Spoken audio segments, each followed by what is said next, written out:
सुप्रभात दोस्तों, good morning. कैसे हैं आप लोग? एक बार फिर से आपका स्वागत है। और आप कहेंगे सर ये क्या सुबह सुबह ऐसा स्वागत करते हैं? हमारे लिए बड़ा खतरनाक वाला स्वागत हो जाता है क्योंकि सर्दी बड़ी कड़ाके की पड़ रही है। सर्दी कड़ाके की पड़ रही है, इस बात को मैं मानता हूं, लेकिन क्या करें। हमारे संविधान सभा के विभिन्न सत्रों पर ये जो हम ऑनलाइन कार्यशाला आयोजित कर रहे हैं, इसकी खूबसूरती यही है कि जिन तिथि को संविधान सभा की बैठक हुई उसी तिथि को हम भी अपनी बैठक आयोजित करते हैं। तो हमारी कुछ मजबूरियां हैं।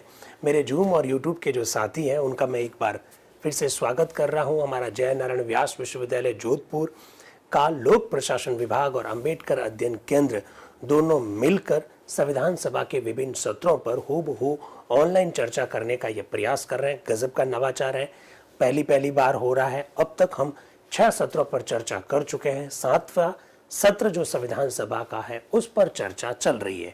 आप जानते हैं 4 नवंबर 1948 से 8 जनवरी 1949 तक संविधान सभा का ये 7वां सत्र हुआ। अब तक हमने बहुत सारी चर्चा कर ली है। अब 7वें सत्र के एकदम हम अंतिम पड़ाव पर हैं। 4 जनवरी 1949 को संविधान सभा में जो हुआ उस पर चर्चा 4 जनवरी 2024 को, ठीक 75 वर्ष चर्चा हम शुरू करें उससे पहले मैं आपको बता देना चाहूंगा कि आप भारत के संविधान का आर्टिकल जो है वो पढ़कर आइएगा, जो लोकसभा के गठन से संबंधित है। लोकसभा के सदस्य कितनी जनसंख्या का प्रतिनिधित्व करते हैं, लोकसभा में अधिकतम संख्या कितनी है, कितने संघ शासित प्रदेशों से आते हैं, कितने राज्यों से आते हैं, राज्यों में और संघ शासित प्रदेशों में ये जो लोकसभा सदस्यों की संख्या का जो बंटवारा कर रखा है वो किसके आधार पर किया गया है, कौन सी जनसंख्या मानी जाएगी, ये सब बातें आज हम चर्चा में लाने वाले हैं। आप जानते हैं कि लोकसभा में एससी और एसटी को आरक्षण दिया गया है। मसौदा जब संविधान रखा गया था उस समय अल्पसंख्यकों के लिए भी आरक्षण की व्यवस्था इसके अंतर्गत थी। किस सदस्य ने अल्पसंख्यकों के लिए लोकसभा में आरक्षण का विरोध किया, इसके पीछे आधार क्या थे, इन सारे मुद्दों पर आज हम चर्चा करने वाले हैं। उद्देश्य हमारा स्पष्ट है कि भारत का संविधान का निर्माण जिन परिस्थितियों में हुआ, संविधान सभा के विभिन्न सदस्य विभिन्न प्रावधानों के बारे में क्या विचार रखते थे, उन सारे मुद्दों की जानकारी आपको उपलब्ध करवाना, ताकि आपको समझ में आ सके कि संविधान के संदर्भ में जो प्रावधान किए गए उसके पीछे की पृष्ठभूमि क्या है। संविधान के संदर्भ में निष्ठा में वृद्धि करना, भारत के संविधान की समझ विकसित करना का ये हमारा प्रयास है और गजब का प्रयास है। और उसमें आप लोगों की बड़ी निर्णायक भूमिका रही है। इस मंच से मैंने ये बार कहा।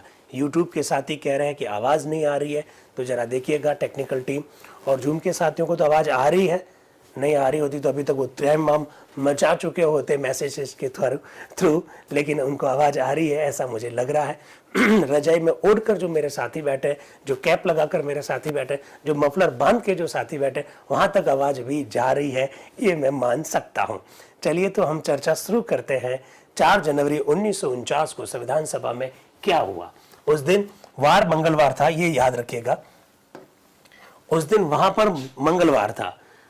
भारतीय संविधान सभा के वाद विवाद की सरकारी रिपोर्ट है और सीधा HC मुखर्जी साहब जो कि संविधान सभा के उपाध्यक्ष है, वो सीधा नाम पुकारेंगे एक सदस्य का और उनको कहेंगे कि आप अपना संशोधन रखें। पहले कुछ एक संशोधन मैं अभी से बता देता हूं, बात को शुरू करने से पहले। हाँ, यूट्यूब पर भी आवाज आने लग गई है, ऐसा मेरे साथी कह रहे हैं। बात शुरू करने से पहले मैं बता देता हूं, पहले जो संशोधन आ रहे हैं वो संशोधन, ज्यादातर संशोधन शाब्दिक है। आप मुझे कहेंगे शाब्दिक है तो रखने की परमिशन कैसे दी गई? नहीं, वो उनकी दृष्टि से शाब्दिक नहीं है, आप और हमारी दृष्टि से शाब्दिक है। यानी कोई बड़ा परिवर्तन लाने वाले नहीं है, ऐसा मैं कहना चाह रहा हूं। तो जरा देखिएगा, काजी सैयद करीमुद्दीन जी जो कि मध्य प्रांत और बरार से हैं, मुस्लिम है, वो क्या लेकर आया है संशोधन, जरा देखिएगा। हाँ, मेरे एक भाई कह रहे हैं कि 4 जनवरी को तो राजेंद्र प्रसाद जी को संविधान सभा की अध्यक्षता करनी थी। हाँ, बिल्कुल ठीक है, लेकिन अभी भी उनका स्वास्थ्य जो है ठीक नहीं है, वो स्वस्थ नहीं हुए हैं, इस वजह से वो संविधान सभा की अध्यक्षता भी नहीं कर पा रहे। और मैं अभी से बता देता हूं कि पूरे के पूरे 7वें अधिवेशन 8 जनवरी तक HC मुखर्जी ही संविधान सभा की अध्यक्षता करते हुए आपको नजर आएंगे, क्योंकि डॉक्टर राजेंद्र प्रसाद स्वस्थ नहीं है, उनका स्वास्थ्य ठीक नहीं है। चलिए, सैयद करीमुद्दीन जी क्या प्रस्ताव लेकर आ रहे हैं, जरा देखिएगा। बहुत सदस्यीय निर्वाचन क्षेत्रों के साथ सामूहिक मतदान द्वारा आनुपातिक प्रतिनिधित्व की प्रणाली के अनुसार इस प्रकार की शब्दावली जोड़ दी जाए। मैं चाहता था तो इसको स्किप कर सकता था। आशीष भाई, इसको बड़ा ध्यान से सुनिएगा। मैं चाहता था तो इसको स्किप कर सकता था, लेकिन मैंने जानबूझकर बोला। जानबूझकर क्यों बोला? एक शब्द लिखा हुआ बहुसदस्यीय निर्वाचन क्षेत्र। बहुसदस्यीय निर्वाचन क्षेत्र से क्या मतलब है आपके मस्तिष्क में? मैं खाली एक विचार रखना चाहता हूं ताकि आपके हमेशा के लिए प्रॉब्लम जो है वो दूर हो जाए। आप जानते हैं राजस्थान से लोकसभा की 25 सीट से, जैसे फॉर एग्जांपल जोधपुर से माननीय गजेंद्र सिंह जी शेखावत साहब जोधपुर की जनता का प्रतिनिधित्व करते हैं। तो जोधपुर वाले जो है जब भी वोट देते हैं तो कई सारे उम्मीदवार खड़े होते हैं और उनमें से एक उम्मीदवार जीतता है। यानी हमारे जितने भी लोकसभा क्षेत्र है 543 लोकसभा क्षेत्र, इन 543 लोकसभा क्षेत्र से 543 लोग चुनकर आते हैं। ये एक सामान्य सी बात है। जैसे बाड़मेर जैसलमेर से कैलाश जी चौधरी चुने गए, जैसे हमारे पाली से पीपी चौधरी साहब चुने गए, जैसे जालोर सिरोही दोनों डिस्ट्रिक्ट मिलाकर एक लोकसभा क्षेत्र बना और वहां से देवजी भाई पटेल साहब चुनाव जीत कर आए। जैसे नागौर से हमारे हनुमान बेनीवाल जी लोकसभा का प्रतिनिधित्व कर रहे थे, बाद में उन्होंने इस्तीफा दे दिया। मेरा कहने का मतलब है कि हर निर्वाचन क्षेत्र से एक व्यक्ति चुनकर आया। आप समझ रहे हैं मेरी बात को हरमन भाई? हर निर्वाचन क्षेत्र से एक व्यक्ति चुनकर आया। लेकिन इनिशियल स्टेज में 1952 में जब लोकसभा के चुनाव हुए, 1951 अक्टूबर से लगाकर फरवरी 1952 के बीच पहले जब आम चुनाव हुए, तो कुछ निर्वाचन क्षेत्र ऐसे थे जहां से 3 लोग चुनकर आते थे। कुछ निर्वाचन क्षेत्र ऐसे थे जहां से 3 लोग चुनकर आते थे। सरप्राइजिंग। कुछ निर्वाचन क्षेत्र ऐसे थे जहां से 2 लोग चुनकर आए थे। यस, 2 लोग चुनकर आए थे। ये बात भी आपको मालूम होनी चाहिए। बहुत सारे निर्वाचन क्षेत्र थे ऐसे, और अधिकांश निर्वाचन क्षेत्र ऐसे थे जहां से एक व्यक्ति चुनकर आए। अभी वर्तमान समय में सारे निर्वाचन क्षेत्र से एक व्यक्ति ही चुनकर आते हैं। ये बात आपको मालूम होनी चाहिए। तो करीमुद्दीन जी जो प्रस्ताव लेके आ रहे हैं वो बहुसदस्यीय निर्वाचन क्षेत्र के संदर्भ में, साथ ही वो सामूहिक मतदान की बात कर रहे हैं, वो मल्टी मेंबर्स कॉन्स्टिट्यूएंसी की भी बात कर रहे हैं, साथ ही साथ वो बात कर रहे हैं सामूहिक मतदान द्वारा आनुपातिक प्रतिनिधित्व की भी बात कर रहे हैं, और इसके पीछे वो तर्क दे रहे हैं। तर्क भी उनका देख लीजिएगा। श्रीमान, मेरा एक विचार है कि एक सदस्यीय निर्वाचन क्षेत्र की वर्तमान निर्वाचन प्रणाली बहुत ही दोषपूर्ण है। जो हमारी जो वर्तमान की जो निर्वाचन प्रणाली जिसमें हम एक मेंबर का चुनाव करते हैं, उसके बारे में वो कह रहे हैं कि वर्तमान की एक सदस्यीय निर्वाचन क्षेत्र जो वाली जो प्रणाली है बहुत ही दोषपूर्ण है। जनतंत्र का यानी लोकतंत्र का एक प्रमुख दोष ये है कि बहुसंख्यक अपनी संख्या बल से निर्वाचन में सफल हो जाते हैं। आप जानते हैं कि जब एक निर्वाचन क्षेत्र होता है तो वहां से एक व्यक्ति चुनाव जीत कर आता है। करीमुद्दीन जी ये कह रहे हैं कि जिनकी जनसंख्या बहुसंख्या में होंगे वो लोग अपना व्यक्ति जितवा देंगे, और जो अल्पसंख्यक है वो अपना व्यक्ति नहीं भेज पाएंगे लोकसभा में। ये ऐसा कहना चाह रहे हैं, और वो कह रहे हैं कि ये लोकतंत्र का एक दोष है। मैं 2 दिन पहले बाड़मेर गया था संविधान आपके द्वार कार्यक्रम के अंतर्गत। वहाँ एक सक्सेस पॉइंट स्कूल है, वहाँ की एक छोटी सी बच्ची ने, स्कूल की बच्ची ने मुझसे बड़ा जबरदस्त प्रश्न पूछा। उनका प्रश्न ये था कि बाड़मेर में आप जानते हैं कि डॉक्टर प्रियंका जी चौधरी जो है निर्दलीय चुनाव वहाँ पर जीती है अभी राजस्थान विधानसभा के चुनाव में। तो उसने जो बच्ची ने जो सवाल पूछा वो मैं आपके सामने रखना चाहता हूँ। सवाल बड़ा जबरदस्त था। उसने कहा कि सर, डॉक्टर प्रियंका जी को 40% वोट ही मिले, 60% लोगों ने उनको पसंद नहीं किया, फिर वो निर्वाचित कैसे हो गई? ऐसा उस बच्ची ने मुझसे प्रश्न पूछा। तो आप जानते हैं अग्रता ही विजेता, first past the post method के अंतर्गत जिसको सबसे ज्यादा वोट मिलता है वो चुनाव जीतता है। वो तो निर्दलीय जीती है प्रियंका जी, तो 40% वोट अगर आए हैं उनको तो बहुत बड़ी बात है। करीमुद्दीन जी जो संशोधन रखना चाह रहे हैं वो कह रहे हैं कि साहब एक सदस्य निर्वाचन क्षेत्र में तो जिनकी जनसंख्या ज्यादा होती है वो अपना प्रतिनिधि भेज देंगे, तो अल्पसंख्यक जो है वो अपना प्रतिनिधि भेज नहीं पाएंगे।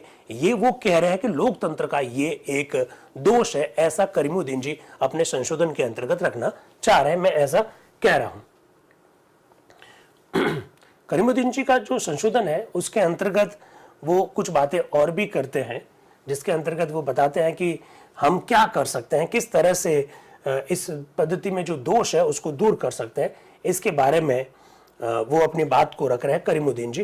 पर मुझे चूंकि ये शब्द आपको बताना था कि भाई स्टार्टिंग में बहुत सदस्यीय निर्वाचन पद्धति पर चर्चा भी हुई और बहुसदस्यीय निर्वाचन पद्धति को हमने स्वीकार भी किया। कुछ जगह ऐसी थी जहां से 3 लोग चुने गए, कुछ जगह ऐसी थी, बहुत ज्यादा संख्या में ऐसी संख्या थी जहां से 2 लोग चुने गए, अधिकांश जगह से 1 व्यक्ति चुने गए। अब जैसे करीमुद्दीन जी जब बोल रहे थे तो कृष्णा स्वामी जो भारती जी है वो उनको टोकते हुए बोलते हैं कि आप देख देख के क्यों बोल रहे हैं। तो करीमुद्दीन जी कह रहे हैं कि मैं देख देख के नहीं बोल रहा हूं, मैं कुछ पॉइंट्स लिख के लाया हूं, उन पॉइंट्स को देखकर बोल रहा हूं, बाकी सारी बातें तो मैं अपने हिसाब से कह रहा हूं। वो कह रहे हैं मैं पढ़ नहीं रहा हूं, मैं केवल अपनी कुछ टिप्पणियों को देख रहा हूं, आप आकर यहां देख सकते हैं, मैं कोई देखकर भाषण नहीं पढ़ रहा हूं। तो उपाध्यक्ष महोदय कह रहे हैं कि आप थोड़ा सा धीरे बोल लीजिए ताकि उनको किसी प्रकार की कोई समस्या ना हो, ऐसा वो कह रहे हैं।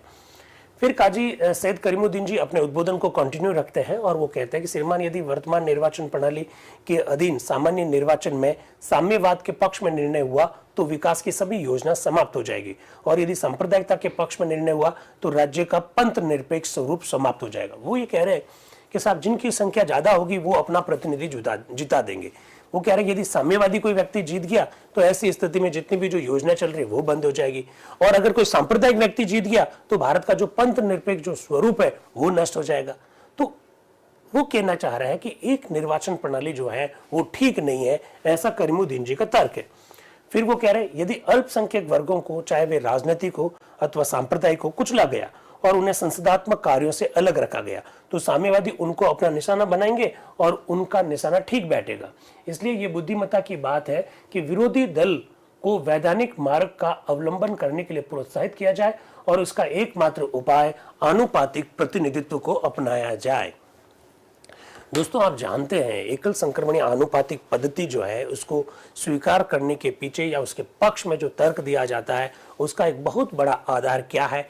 आधार यह है कि आनुपातिक पद्धति समाज के सभी वर्गों का समुचित प्रतिनिधित्व प्रदान करती है, उसमें अल्पसंख्यक वर्गों का भी प्रतिनिधित्व हो जाता है। और मैं जब अल्पसंख्यक शब्द का प्रयोग करता हूं तो केवल धर्म की दृष्टि से ना देखें, अल्पसंख्यक विचारधारा की दृष्टि से भी हो सकते हैं, ये ध्यान रखिएगा। अल्पसंख्यक माइनॉरिटी, तो माइनॉरिटी हमेशा कोई धर्म के आधार पर थोड़ी होती है। हमारा संविधान खुद भाषा और धर्म दोनों के आधार पर अल्पसंख्यकों की बात करता है, तो ये थोड़ा सा ध्यान रखिएगा। आनुपातिक प्रतिनिधित्व की ये खूबसूरती तो है कि वो ऐसे वर्गों का भी प्रतिनिधित्व देती है जिनका बहुमत नहीं है, ये तो आपको मानना पड़ेगा। तो वो करीमुद्दीन जी जो है उसी बात को कहना चाह रहे हैं कि इस प्रकार की पद्धति अपनाइए, आनुपातिक पद्धति अपनाइए, ताकि समाज के सभी वर्गों को प्रतिनिधित्व मिल जाए, ऐसा वो कहना चाह रहे हैं। इसके बाद में उपाध्यक्ष महोदय मोहम्मद ताहिर साहब का नाम पुकारते हैं कि आपके नाम भी संशोधन रखोगे क्या? तो मोहम्मद ताहिर साहब कह रहे हैं नहीं, मैं तो नहीं रखना चाहता। उपाध्यक्ष कह रहे हैं फिर ठाकुरदास भार्गव साहब आप संशोधन रखोगे क्या? तो ठाकुरदास भार्गव कह रहे हैं कि मैं संशोधन तो नहीं रखना चाहता हूं, लेकिन मैं बोलना चाहता हूं, और आप मुझे बताओ कि उनको बोलने की परमिशन मिलेगी कि नहीं मिलेगी। इसकी तरफ मत देखना, अभी देखना मत, उनको परमिशन मिलेगी कि नहीं मिलेगी? नहीं मिलेगी, क्योंकि संशोधन जब रखे जा रहे हैं तो संशोधन ही रखोगे। संशोधन रखने के साथ साथ अपनी बात रख सकते हो। चर्चा कब होगी? जब सारे संशोधन रख दिए जाएंगे और संविधान सभा के अध्यक्ष इस बात की घोषणा करेंगे कि इस अनुच्छेद के बारे में सारे संशोधन आ गए हैं, अब सभा के सारे मेंबर्स चाहे तो अपने विचार व्यक्त कर सकते हैं। तो ठाकुरदास भार्गव के नाम से एक संशोधन है, लेकिन उन्होंने कहा मैं संशोधन नहीं रखना चाहता हूं, लेकिन मैं बोलना चाहता हूं। तो उपाध्यक्ष महोदय कह रहे हैं रुको यार, रुको जरा। वो कहेंगे रुको जरा, अभी नहीं, थोड़ी देर बाद में, पहले सारे संशोधन आने दीजिए। तो फिर लक्ष्मीकांत मैत्र का नाम पुकारा जाता है, भाई आप अपना संशोधन रखिए। वो कह रहा है मैं अपने संशोधन नहीं रख रहा हूं। तो उपाध्यक्ष महोदय कह रहे हैं अब हम संशोधन संख्या 14-14 के द्वितीय भाग, संशोधन संख्या 14-15 के द्वितीय भाग और संशोधन संख्या 14-21 को उठाते हैं। इन सब का आशय एक ही है, इसलिए मैं चाहूंगा कि जो सबसे व्यापक संशोधन है वो रखें, और वो संशोधन काजी सैयद करीमुद्दीन जी के नाम से है। काजी करीमुद्दीन जी रखिए। तो काजी करीमुद्दीन जी कह रहे मैं तो मेरा संशोधन रख चुका हूं। तो उपाध्यक्ष कह रहे ठीक है, अच्छी बात है, रख दिया, तो चलो अब प्रोफेसर केटी शाह अपना संशोधन रखें। तो प्रोफेसर केटी शाह आ गए हैं फिर मैदान में। मैंने कहा सैकड़ों संशोधन रखे थे प्रोफेसर केटी शाह ने। संविधान निर्माण में उनके योगदान को कोई कम कर ही नहीं सकता। संशोधन स्वीकार हो या ना हो, इससे कोई फर्क नहीं पड़ता है। अगर वो संशोधन नहीं रखते तो संविधान सभा में जो विचार विमर्श की जो इतनी प्रक्रिया हुई वो शायद नहीं होती। और ये अगर विचार विमर्श नहीं हुआ होता तो आप अंदाज लगा सकते हैं कि संविधान की व्याख्या करने में न्यायपालिका को कितनी दिक्कतें आती। तो प्रोफेसर केटी शाह का संविधान निर्माण में बड़ा जबरदस्त योगदान है। स्वागत कीजिए स्वैग के साथ प्रोफेसर केटी शाह का। क्या लेके आ रहे हैं प्रोफेसर केटी शाह? कह रहे हैं कि आप यार ये लोकसभा में सदस्य संख्या कितनी रखने जा रहे हैं, वो सदस्य संख्या को लेकर बात करेंगे। आप जानते हैं now we have 543 members in the house of the people. 543 Lok Sabha सदस्य संख्या है, लेकिन इनिशियल स्टेज में कितनी थी इस बारे में बात करेंगे हम लोग। और प्रोफेसर केटी शाह क्या कहना चाह रहे थे उस पर भी बात करेंगे। मेरे एक भाई क्या कह रहे हैं, सर शाब्दिक संशोधन और संशोधन में क्या अंतर है? बड़ा अच्छा प्रश्न पूछा है। देखिए, शाब्दिक संशोधन का मतलब तो है कि जैसे फॉर एग्जाम्पल राष्ट्रपति को सहायता देने के लिए एक मंत्री परिषद होगी, तो किसी ने संशोधन रखा कि साहब इसकी जगह पर ये लिख दीजिए राष्ट्रपति को सहायता देने के लिए एक मंत्री परिषद होनी चाहिए, होगी और होनी चाहिए। तो उपाध्यक्ष महोदय कहेंगे अरे ये क्या बात हुई, ये तो एक शाब्दिक संशोधन है, कर लेंगे बाद में, करेक्शन ही तो है थोड़ा शब्दों का, ये हो गया शाब्दिक संशोधन। लेकिन सामान्य संशोधन क्या होता है? सामान्य संशोधन का मतलब राष्ट्रपति को सहायता देने के लिए एक मंत्री परिषद होगी, ये तो एक सामान्य प्रावधान है। अब इसमें संशोधन करिए, राष्ट्रपति को सहायता और सलाह देने के लिए मंत्री परिषद होगी जिसका मुखिया प्रधानमंत्री होगा, ऐसा लिखिए, तो ये एक संशोधन कहलाएगा। ये शाब्दिक संशोधन नहीं है, इसमें कई सारे चेंजेस हो रहे हैं। मेरे यूट्यूब के एक साथी ने प्रश्न पूछा था, इसलिए मैंने ऐसी बात बताई। राजीव भाई, संविधान में मूल कर्तव्य कितने थे? वदाहा, संविधान में मूल कर्तव्य कितने थे?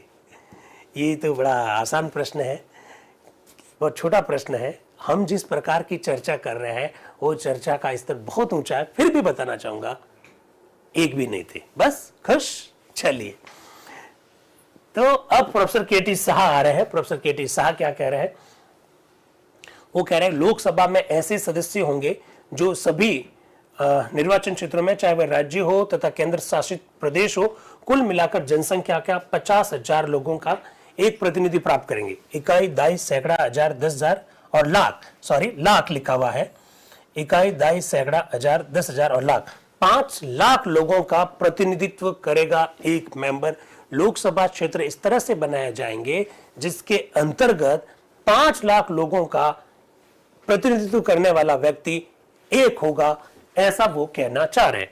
लोकसभा के सभी सदस्य वयस्क नागरिकों के द्वारा प्रत्यक्ष रूप से चुने जाएंगे। मतदान गूढ़ सलाका यानी गोपनीय होगा तथा एकल संक्रमणीय पद्धति द्वारा आनुपातिक प्रतिनिधित्व की प्रणाली के आधार पर होगा। प्रोफेसर केटी शाह एक संशोधन में ही बहुत सारी बातें कह देते हैं। पहली बात, लोकसभा में जो सीटें बनाई जाएगी, जो परिसीमन किया जाएगा, 5 लाख की जनसंख्या पर एक प्रतिनिधि चुना जाएगा। एक तो ऐसा लिख दीजिए। दूसरा क्या करिए, ये लिखिए कि सभी सदस्य वयस्क मताधिकार द्वारा डायरेक्टली चुने जाएंगे। मतदान गोपनीय होगा, ये लिख दीजिए। और एक बात और लिख दीजिए कि चुनाव आनुपातिक पद्धति से होगा, चुनाव आनुपातिक पद्धति के आधार पर होगा, ऐसा लिख दीजिए। दोस्तों, आप मुझे बताओ, लोकसभा के सदस्यों का चुनाव कौन सी पद्धति से होता है? आप बता दीजिए, बताइए, जल्दी से बताइए, लोकसभा के सदस्यों का चुनाव कौन सी पद्धति से होता है?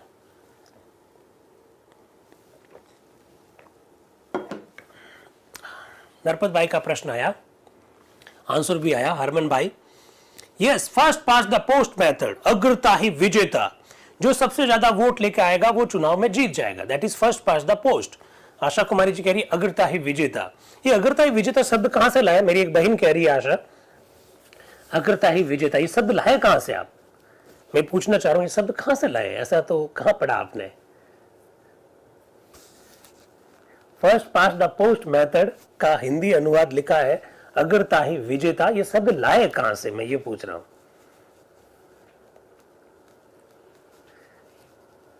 अग्रता ही विजेता जैसा शब्द भारत सरकार का शिक्षा मंत्रालय का एक आयोग है, वैज्ञानिक और तकनीकी शब्दावली आयोग, CSTT, commission for scientific and technical terminology.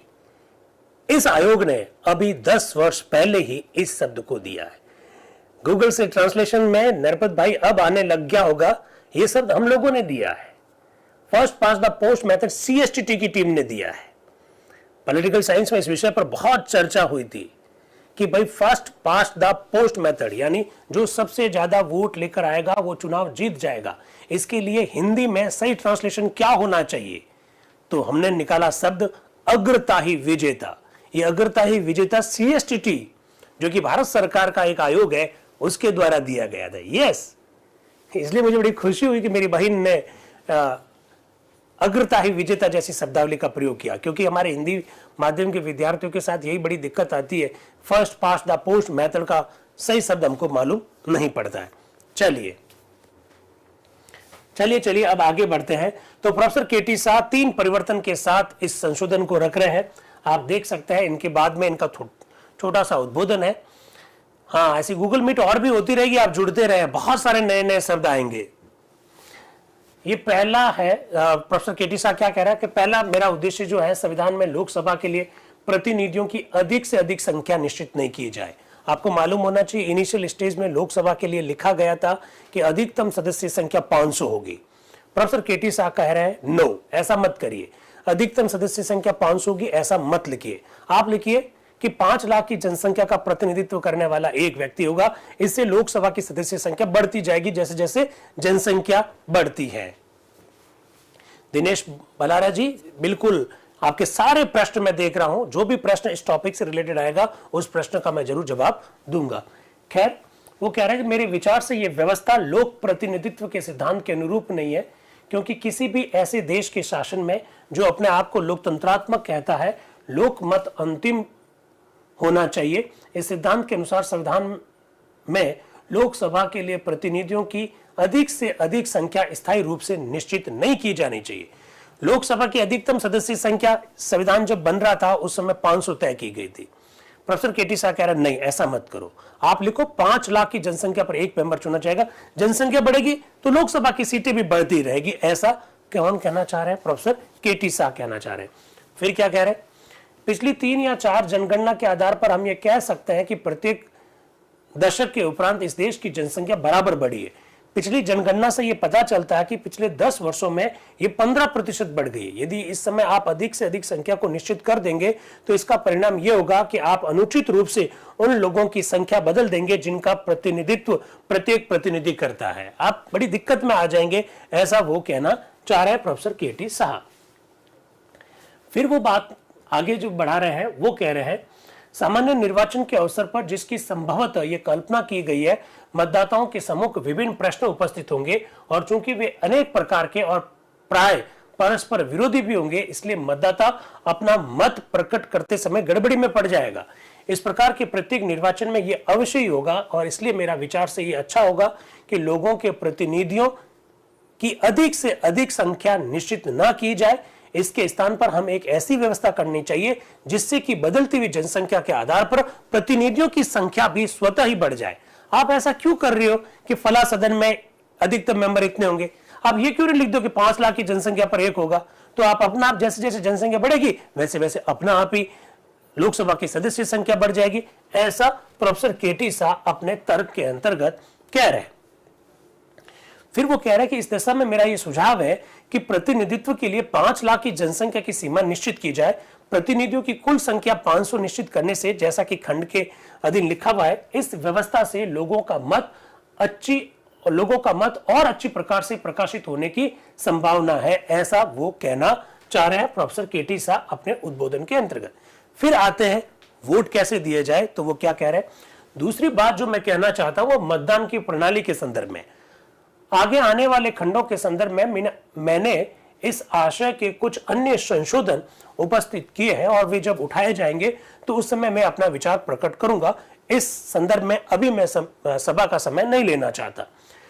मतदान की प्रणाली के संदर्भ में मैं केवल इस विषय पर जोर देना चाहता हूं कि वयस्क मताधिकार गूढ़ सलाका यानी गोपनीय द्वारा मतदान हो और वह एकल संक्रमणीय पद्धति से आनुपातिक प्रतिनिधित्व की योजना के अनुसार हो। आप जानते हैं, हम जानते हैं, लोकसभा के सभी सदस्यों का जो चुनाव है वो फर्स्ट पास्ट दी पोस्ट मेथड यानी अग्रता ही विजेता विधि से होता है, जिसका तात्पर्य यह होता है कि जो सबसे ज्यादा वोट लाएगा वो चुनाव जीतेगा।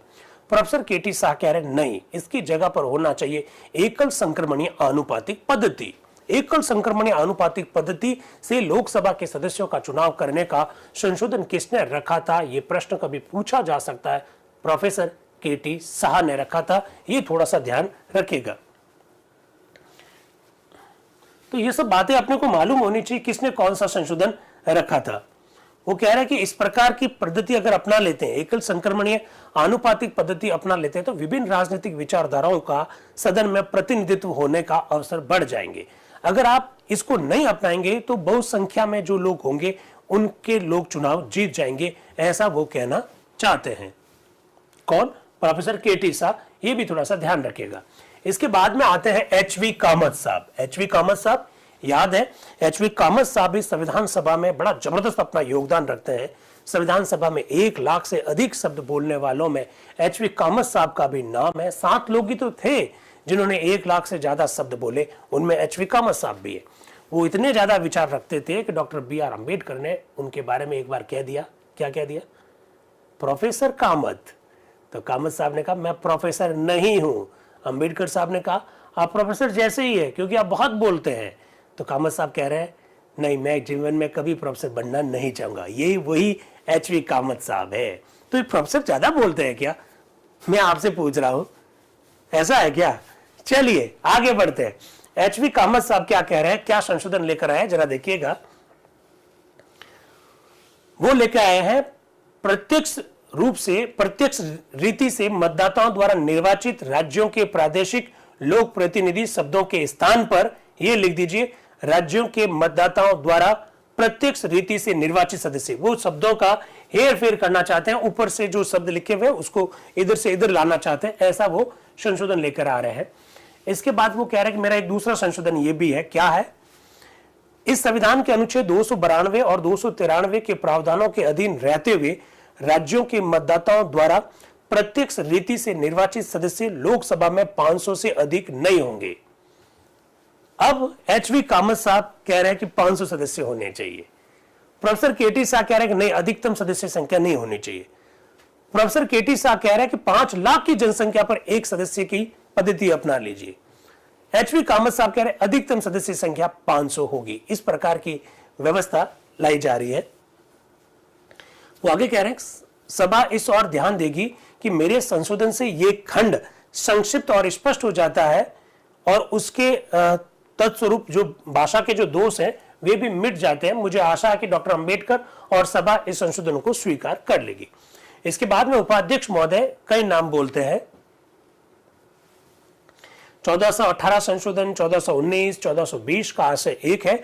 मैं प्रोफेसर रंगा को संशोधन रखने की आज्ञा देता हूं जो कि 1419 है, लेकिन 1418 से लगाकर 1423 तक उपस्थित नहीं किए गए।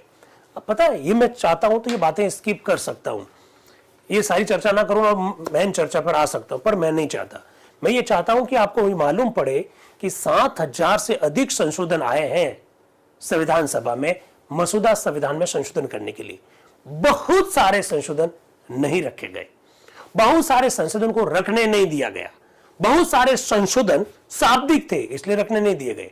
बहुत सारे संशोधन एक जैसे थे तो उनमें से जो सबसे व्यापक था उसको रखने की परमिशन दी गई। मैं ये चाहता हूं कि ये सारी बातें आपको समझ में आए। तो वरुण भाई कैसा लग रहा है आपको? मैं जो बात बताना चाह रहा हूं कि संविधान सभा में 7000 से ज्यादा संशोधन आए, एक बात। सबसे ज्यादा संशोधन प्रोफेसर केटी शाह ने रखे, दूसरी बात। प्रोफेसर केटी शाह का शायद ही कोई संशोधन स्वीकार हुआ, ये तीसरी बात। चौथी बात, बहुत सारे संशोधन सदस्यों ने रखे ही नहीं, उन्होंने कहा नहीं, हमने संशोधन कह तो दिया पर अब नहीं रखना चाहते। पांचवी बात, बहुत सारे संशोधन इस वजह से नहीं रखने दिए गए क्योंकि वो शाब्दिक परिवर्तन ला रहे थे। बहुत सारे संशोधन एक जैसे थे तो उनमें से जो व्यापक था उसको रखने की परमिशन दी गई। कई संशोधन खुद डॉक्टर अंबेडकर ने रखे।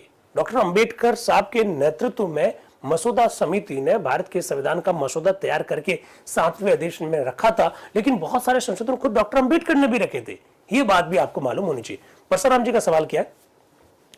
परसाराम जी का सवाल बताओ, वापस बताओ सर। अरे नीचे लाओ, वापस लाओ सर। अल्पसंख्यक के लिए लोकसभा या विधानसभा में सीट आरक्षित है क्या? परसाराम जी का यह प्रश्न है, अभी बताएंगे, इसी पर चर्चा करने जा रहे हैं। जो मसौदा संविधान बनाया गया था उसमें अल्पसंख्यकों के लिए लोकसभा में सीटें आरक्षित की गई थी, लेकिन और बहुत बड़ा लेकिन है, लेकिन संविधान सभा के कई सदस्यों ने इसका विरोध किया था। किसने विरोध किया था, आज इस विषय पर चर्चा करेंगे। और फिर आखिर में अल्पसंख्यकों के लिए आरक्षण वाला प्रावधान हटा दिया गया, आज चर्चा करेंगे। बड़ा अच्छा प्रश्न पूछा भाई परसाराम जी ने, तो ऐसे प्रश्नों का मैं हमेशा स्वागत करता हूं जो टॉपिक से रिलेटेड होते हैं। चलिए अब आ रहे हैं प्रोफेसर केटी शाह एक बार फिर से नया संशोधन लेकर। राहुल भाई, सर संविधान आपके द्वार का प्रोग्राम बहुत शानदार था। राहुल भाई आप तो शायद मेरे हिसाब से जयपुर में है, राजस्थान विश्वविद्यालय में पढ़ते हैं। संविधान आपके द्वार कार्यक्रम बाड़मेर में था, आपने कैसे देख लिया?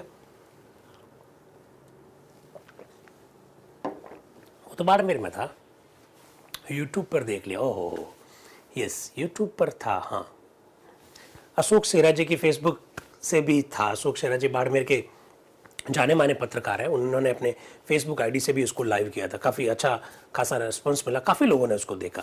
चलिए अब आते हैं आगे। प्रोफेसर केटी शाह संशोधन क्या लेकर आ रहे हैं?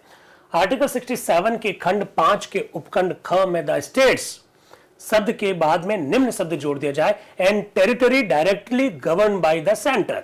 वाह, प्रोफेसर केटी शाह कह रहे हैं कि आप लोकसभा की सीटों का बंटवारा जो कर रहे हैं राज्यों में, तो फिर संघ शासित प्रदेश कहां जाएंगे? संघ शासित प्रदेश कहां जाएंगे? मुझे सक्सेस पॉइंट स्कूल के उस कार्यक्रम में एक बालिका ने यह प्रश्न भी पूछा कि संघ शासित प्रदेश बनाते ही क्यों हो? प्रोफेसर केटी शाह कह रहे हैं कि लोकसभा की सीटों का बंटवारा आप राज्यों में करोगे, लेकिन संघ शासित प्रदेशों का भी तो उल्लेख कीजिए। संघ शासित प्रदेश कहां जाएंगे? बड़ा अच्छा क्वेश्चन बालिका ने पूछा। बड़ा अच्छा लगा कि स्कूल के बच्चे इस तरह के प्रश्न पूछते हैं। तो इसके बारे में प्रोफेसर केटी शाह ने आज बात करी है कि आप संघ शासित प्रदेशों में भी लोकसभा सीटों का बंटवारा किया जाएगा। ये लिखिए, ऐसा प्रोफेसर केटी शाह संशोधन लेकर आए हैं। ठीक है, चलिए वो कह रहे हैं, श्रीमान वर्तमान खंड में केवल उन राज्यों के लिए ही व्यवस्था की गई है जिनका संबंध अनुसूची में है। अनुसूची में उन व्रत क्षेत्रों तथा उनकी व्रत जनसंख्या का उल्लेख नहीं है जिनका प्रशासन सीधे सीधे केंद्र द्वारा किया जाएगा। यानी संघ सरकार के द्वारा जो प्रदेशों पर शासन किया जाएगा, जिसे हम संघ शासित प्रदेश कहते हैं, उसका तो उल्लेख ही नहीं है। मेरे विचार से उनका इस खंड में स्पष्ट रूप से उल्लेख करना इसलिए आवश्यक है कि उनके प्रतिनिधित्व के अधिकार की उपेक्षा ना हो सके और वे अपने यहां प्रतिनिधि संस्थाओं को स्थापित करने तथा केंद्र में प्रतिनिधित्व प्राप्त करने से वंचित न रहें। यह कहा गया है और मैंने इसे बहुत ही प्रामाणिक रूप से सुना है कि इनमें से कुछ क्षेत्रों के अथवा किसी ऐसे क्षेत्र के लोग जो केंद्र द्वारा शासित हैं इतने पिछड़े हुए हैं और इतना उपेक्षित है और उनका देश इतना अविकसित है कि वे अपने यहां प्रतिनिधि संस्थाओं को स्थापित करने के योग्य नहीं।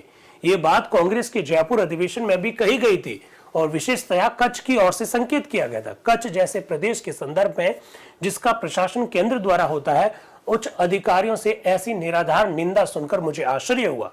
श्रीमान बंबई के नगर में बसे हुए कच्छ के लोगों ने ही वहां के वाणिज्य और उद्योग धंधों को बहुत आगे बढ़ाया। ये सच है कि कच्छ के ये लोग बहुत अंश में बंबई के स्थायी नागरिक हो गए, यद्यपि अब भी उनका कच्छ राज्य से संबंध है। ये लोग इस समय की बदली हुई परिस्थिति में अपने प्रदेश और अपने यहाँ के निवासियों को शीघ्र उन्नत बनाने में बहुत योगदान दे रहे हैं। और फिर भी आप ऐसे लोगों का प्रतिनिधित्व की कोई व्यवस्था क्यों नहीं करने जा रहे? खाली आप ये कह रहे हैं कि लोकसभा में राज्यों के प्रतिनिधि होंगे, तो उन लोगों का क्या होगा जो डायरेक्टली संघ द्वारा शासित है, जिसे हम संघ प्रशासित या संघ शासित प्रदेश कहते हैं? ऐसा प्रश्न उन्होंने कहा। किन्होंने कहा? प्रोफेसर केटी शाह ने कहा। यह बात भी अपने को मालूम होनी चाहिए। इसके बाद में उपाध्यक्ष महोदय कह रहे हैं, संशोधन संख्या 1425 का प्रथम भाग संशोधन संख्या 1426 जो कामत के नाम से एक समान है, मेरा यह प्रस्ताव है कि 1425 का प्रथम भाग और द्वितीय भाग दोनों उपस्थित किए जाए। श्री कामत, क्या आप संशोधन रखना चाहते हैं तो वोटिंग करवा ली जाए क्या? एचपी कामत साहब कह रहे हैं, मैं ये देखता हूं कि डॉक्टर अंबेडकर चोरी से मुझसे आगे बढ़ गए हैं, इसलिए मैं अपना संशोधन उपस्थित नहीं कर रहा हूं। फिर उपाध्यक्ष कह रहे हैं, डॉक्टर अंबेडकर आप अपना संशोधन रख रहे हैं क्या? तो डॉक्टर अंबेडकर कह रहे हैं, मैं अपना संशोधन नहीं रख रहा हूं। तो डॉक्टर अंबेडकर अपना संशोधन नहीं रख रहे हैं, एच वी कामत साहब का संशोधन भी नहीं रखा जा रहा है। फिर उपाध्यक्ष महोदय नाम पुकारते हैं 1427, फिर नाम आता है प्रोफेसर के.टी. शाह के नाम से है। Professor K T. शाह क्या कह रहे हैं जरा देखिएगा। शाह कह रहे हैं मेरे नाम से संशोधन संख्या 1428 और 1429 है, क्या मैं दोनों एक साथ रख लूं क्या? तो उपाध्यक्ष कह रहे हैं आप उन्हें एक एक करके उपस्थित कर सकते हैं। तीनों संशोधनों को उपस्थित करने पर आप उन सब के संदर्भ में एक भाषण दे सकते हैं। आप एक एक करके प्रस्तुत कर दीजिए और तीनों के बारे में एक साथ में भाषण दे दीजिए, ऐसा उपाध्यक्ष महोदय ने कहा।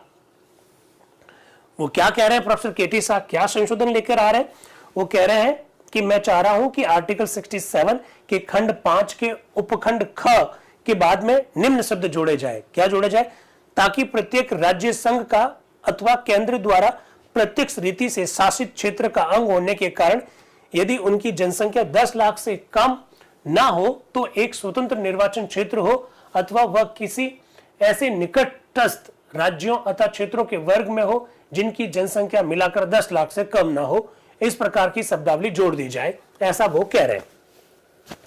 फिर वो कह रहे हैं श्रीमान, मैं जो प्रस्ताव उपस्थित कर चुका हूं उसके परिणाम स्वरूप मैंने इन संशोधनों को भी उपस्थित किया है। मैंने उन्हें उद्देश्य से उपस्थित किया है कि निर्वाचन क्षेत्र इस प्रकार से निश्चित किया जाए कि प्रत्येक निर्वाचन क्षेत्र के प्रतिनिधि के लिए कम से कम 2 जगह की व्यवस्था हो सके, कम से कम 10 लाख की जनसंख्या की सीमा निश्चित की जाए। और मेरा यह सुझाव है कि आनुपातिक प्रतिनिधित्व की जिस प्रणाली के अनुसार प्रतिनिधित्व होने वाला है उसको आधार समझा जाए। ऐसा कौन कह रहा है? Professor K T. शाह अपनी बात को रखते हुए कह रहे हैं। इसके बाद में एच वी कामत साहब क्या कह रहे हैं जरा सुनिएगा। उपाध्यक्ष महोदय, क्या मैं आपके सम्मुख एक निवेदन कर सकता हूं? मैंने सोचा कि डॉक्टर अंबेडकर अपना संशोधन 1425 उपस्थित करेंगे और इसलिए मैंने ये कहा था कि मेरा संशोधन उपस्थित नहीं होगा। अब चूंकि डॉक्टर अंबेडकर ने अपना संशोधन उपस्थित नहीं किया तो क्या मुझे मेरा संशोधन उपस्थित करने की आज्ञा है क्या? आप कृपा करके 1426 नंबर जो संशोधन है उसे मुझे पेश करने की आज्ञा दीजिए। तो उपाध्यक्ष महोदय कह रहे हैं अच्छी बात है, रखिए आप। तो एच वी कामत साहब कह रहे हैं कि आर्टिकल 67 के खंड 5 के उपखंड ख में ऑफ इंडिया शब्द निकाल दिया जाए और उसकी जगह पर यह रख दिया जाए। क्या रख दिया जाए? उपखंड क के प्रयोजनार्थ भारत के राज्यों का यह स्पष्ट है कि ऑफ इंडिया शब्द बेकार है और मेरे विचार से उन्हें निकाल देना चाहिए, क्योंकि संविधान के मसौदे में राज्यों का अर्थ सर्वत्र भारतीय राज्यों से है। इसलिए श्रीमान में यह प्रस्ताव रखता हूं कि ऑफ इंडिया शब्द इस खंड से निकाल दिया जाए। यदि इस संशोधन स्वीकार कर लिया जाए तो ये फिर इस प्रकार से बन जाएगा, for the purpose of sub clause A the states shall be divided, इस प्रकार की शब्दावली बन जाएगी। इसके बाद में आता है नाम once again professor K T. Shah. आज प्रोफेसर के.टी. शाह ही शाह है, आज शाह ही शहंशाह है। इतने सारे संशोधन आ रहे हैं, 10-12 संशोधन तो आधा पौन घंटे की मीटिंग में आ गया है प्रोफेसर के.टी. शाह के। स्वीकार कितने किए जाएंगे वो भविष्य के गर्भ में, लेकिन प्रोफेसर के.टी. शाह क्या संशोधन लेकर आए हैं जरा देखिएगा। ये कह रहे हैं कि आर्टिकल 67 के खंड 5 के उपखंड ख को निकाल दिया जाए। क्यों कह रहे हैं? इसके पीछे क्या कारण है? श्रीमान, यह संशोधन उन संशोधनों के परिणाम स्वरूप ही उत्पन्न होता है जिन्हें मैं उपस्थित कर चुका हूं। क्योंकि मैं ये चाहता हूं कि लोकसभा में प्रतिनिधियों की संख्या अधिक से अधिक निश्चित की जाए, इसलिए यह उचित नहीं होगा कि दोनों सभाओं के लिए इस प्रकार की अधिक से अधिक संख्या अथवा किसी प्रकार का अनुपात निश्चित किया जाए। Professor K T. शाह कुल मिलाकर यह कहना चाहते हैं कि लोकसभा की अधिकतम सदस्य संख्या संविधान में मत लिखिए। उसकी जगह पर वो क्या कह रहे हैं? 5 लाख की जनसंख्या पर एक व्यक्ति होगा, इस प्रकार की बात कर लीजिए, इस प्रकार का प्रावधान जोड़ दीजिए, ऐसा वो कहना चाह रहे हैं और उनका संशोधन इसी से मिलता जुलता है। अगला संशोधन आ रहा है नजरुद्दीन जी अहमद साहब के नाम से। ये नजरुद्दीन जी अहमद साहब कौन है? संविधान सभा के सदस्य हैं, मुस्लिम है निसंदेह रूप से। ये नजरुद्दीन जी अहमद साहब वही है जिन्होंने एक बार कहा था कि संविधान सभा मेरी बात को सुने या ना सुने, लेकिन संविधान सभा का सबसे महत्वपूर्ण व्यक्ति डॉक्टर बी.आर. अंबेडकर मेरी बात को सुने, ये बहुत जरूरी है। ये नजरुद्दीन जी अहमद साहब वही है जिन्होंने एक संशोधन रखा था जो उनके नाम से नहीं था, वो बेग साहब के नाम से था और उन्होंने कहा कि मेरे लिए आज बहुत खुशी का दिन है कि पहली बार मेरा कोई संशोधन स्वीकार किया जा रहा है। वो मेरा संशोधन जो है सौतेला पुत्र है, वो नजरुद्दीन जी साहब वही है। ये नजरुद्दीन जी साहब वही व्यक्ति है जो संविधान सभा में 1 लाख से ज्यादा शब्द बोलने वाले 7 लोगों में से एक है। नजरुद्दीन जी साहब आज क्या संशोधन रख रहे हैं, जरा देखिएगा। पश्चिम बंगाल से आते हैं, कह रहे हैं, श्रीमान आपकी अनुमति से तथा इस सभा की अनुमति से मैं संशोधन संख्या 1434 को कुछ परिवर्तित रूप में उपस्थित करना चाहता हूं। क्या उपस्थित करना चाहता हूं? वो कह रहे हैं कि लास्ट प्रीसीडिंग सेंसस, यानी जो अंतिम जो जनगणना है, इन शब्दों के स्थान में last preceding census of which the relevant figures have been published, अंतिम पूर्ववर्ती जनगणना में जिसके आंकड़े प्रकाशित हो चुके हैं, ये शब्द रखे जाए। वो कह रहा है कि आप जब लोकसभा की सीटों का जब बंटवारा करते हो कि फला राज्य में इतनी सीट होगी, फला राज्य में उतनी सीट्स होगी, तो आप ये किसके आधार पर करते हो? आप करते हो जनसंख्या के आधार पर। जनसंख्या कौन सी? तो जो लास्ट जो जनगणना हुई है उसके आधार पर करते हो। तो लास्ट जो जनगणना हुई है उसके आधार पर जब आप सीटों का बंटवारा करते हो तो उसकी जगह पर यह लिख दो, लास्ट जो जनगणना हुई और जिसके आंकड़े प्रकाशित हुए, यह शब्दावली लिख दीजिए। ऐसा नजरुद्दीन जी साहब चाहते हैं।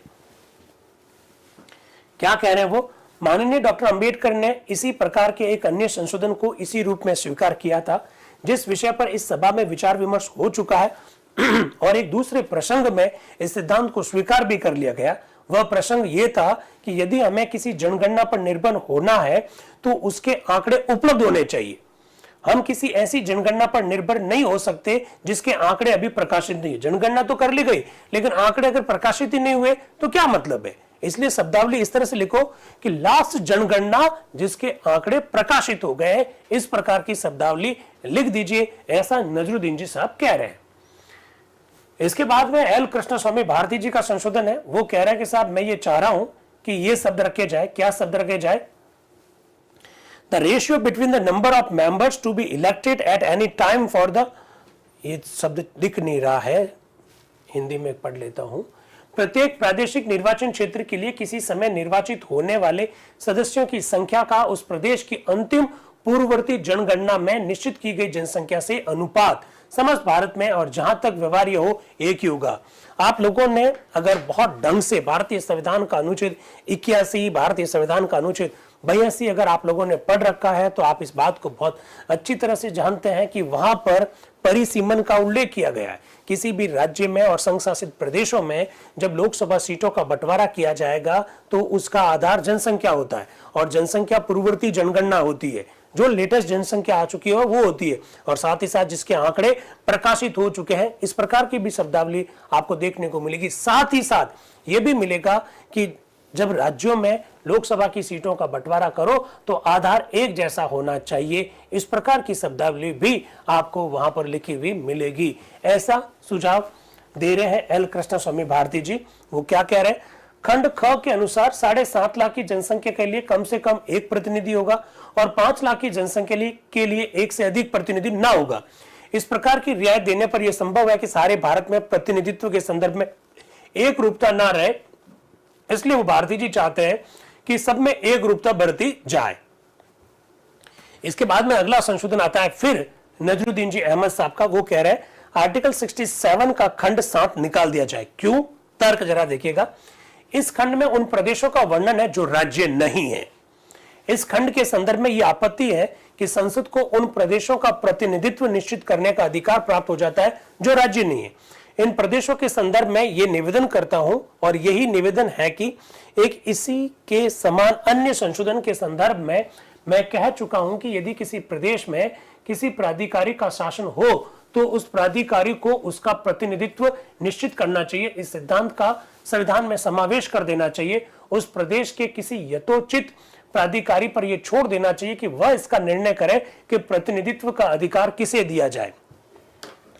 दोस्तों, आप जानते हैं हमारे यहाँ पर लोकसभा में सीटों का जो बंटवारा कर रखा है वो राज्य और संघ शासित प्रदेश दोनों में कर रखा है। आप ये भी जानते हैं कि हमारे यहाँ पर मतदाता लोकसभा की सभी सीटों के लिए जो वोट देता है प्रत्यक्ष रूप से देता है, वो चुनता है। इसी को हम first past the post method या अग्रता ही विजेता मेथड कहते हैं या रीति कहते हैं। संघ शासित प्रदेशों का प्रतिनिधित्व किस प्रकार से होगा, इसके निर्धारण करने की जिम्मेदारी संसद पर छोड़ी गई है, ऐसा भी संविधान में लिखा हुआ है। नजरुद्दीन जी अहमद साहब कह रहे हैं इस प्रकार की शब्दावली को वहां से हटा देना चाहिए। इसके बाद में वंस अगेन प्रोफेसर केटी शाह आ रहे हैं।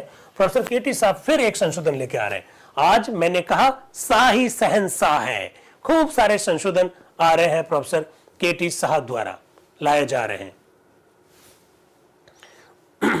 वो कह रहे हैं अनुच्छेद 67 के खंड में जो मे शब्द लिखा हुआ है उसके स्थान पर शैल लिख दीजिए। टेरिटरी जो शब्द लिखा हुआ है उसकी जगह पर द टेरिटरी लिख दीजिए। और अदर देन स्टेट्स शब्द जो लिखा हुआ है directly governed by the centre on the same basis as in the case of states which are constituent part of the union. इस प्रकार की शब्दावली लाने की बात कह रहे हैं। फिर वो कह रहे हैं कि अगर मैं जो कह रहा हूं वो अगर आप कर लेते हैं तो ऐसी स्थिति में नई शब्दावली इस प्रकार से हो जाएगी। संसद विधि द्वारा राज्यों के जो केंद्र द्वारा प्रत्यक्ष रीति से उसी आधार पर शासित हो जिस आधार पर वे राज्य शासित होते हैं, तो संघ के अंग है लोकसभा में प्रतिनिधित्व का प्रावधान कर सकेंगे। इस प्रकार की शब्दावली वो लाना चाहते हैं। कौन? प्रोफेसर केटी शाह। इसके बाद में अगला संशोधन आता है जो कि केवल शाब्दिक है, रखने की परमिशन नहीं दी जाती है। इसके बाद में 1450 जो लक्ष्मीकांत मैत्र के नाम से उनका नाम पुकारा जाता है। तो लक्ष्मीकांत जी मैत्र क्या शब्दावली चाहते हैं? वो कह रहे हैं कि इस संशोधन में जो लिखा हुआ है, इस अनुच्छेद में जो लिखा हुआ है रीएडजस्टेड शब्द के बाद आप लिख दीजिए on the basis of population, ये शब्द जोड़ दीजिए, ऐसा वो कह रहे हैं। फिर इसके बाद में एल कृष्णस्वामी भारती जी का संशोधन है। वो कह रहे हैं कि जो आर्टिकल 67 के खंड 8 के बाद निम्न नया लैंग्वेज जोड़ दी जाए। क्या जोड़ दी जाए? वो कह रहे हैं provided that such readjustment shall not affect representation of the house of the people until the dissolution of the then existing house. पर ऐसी पुनर्स्थापना का लोकसभा में प्रतिनिधित्व पर वर्तमान सभा की समाप्ति तक कोई प्रभाव नहीं होगा। इस प्रकार की शब्दावली जुड़वाने की बात कह रहे हैं। यह भी बात आपको मालूम होनी चाहिए। इसके बाद में आ रहे हैं महबूब अली बेग साहब।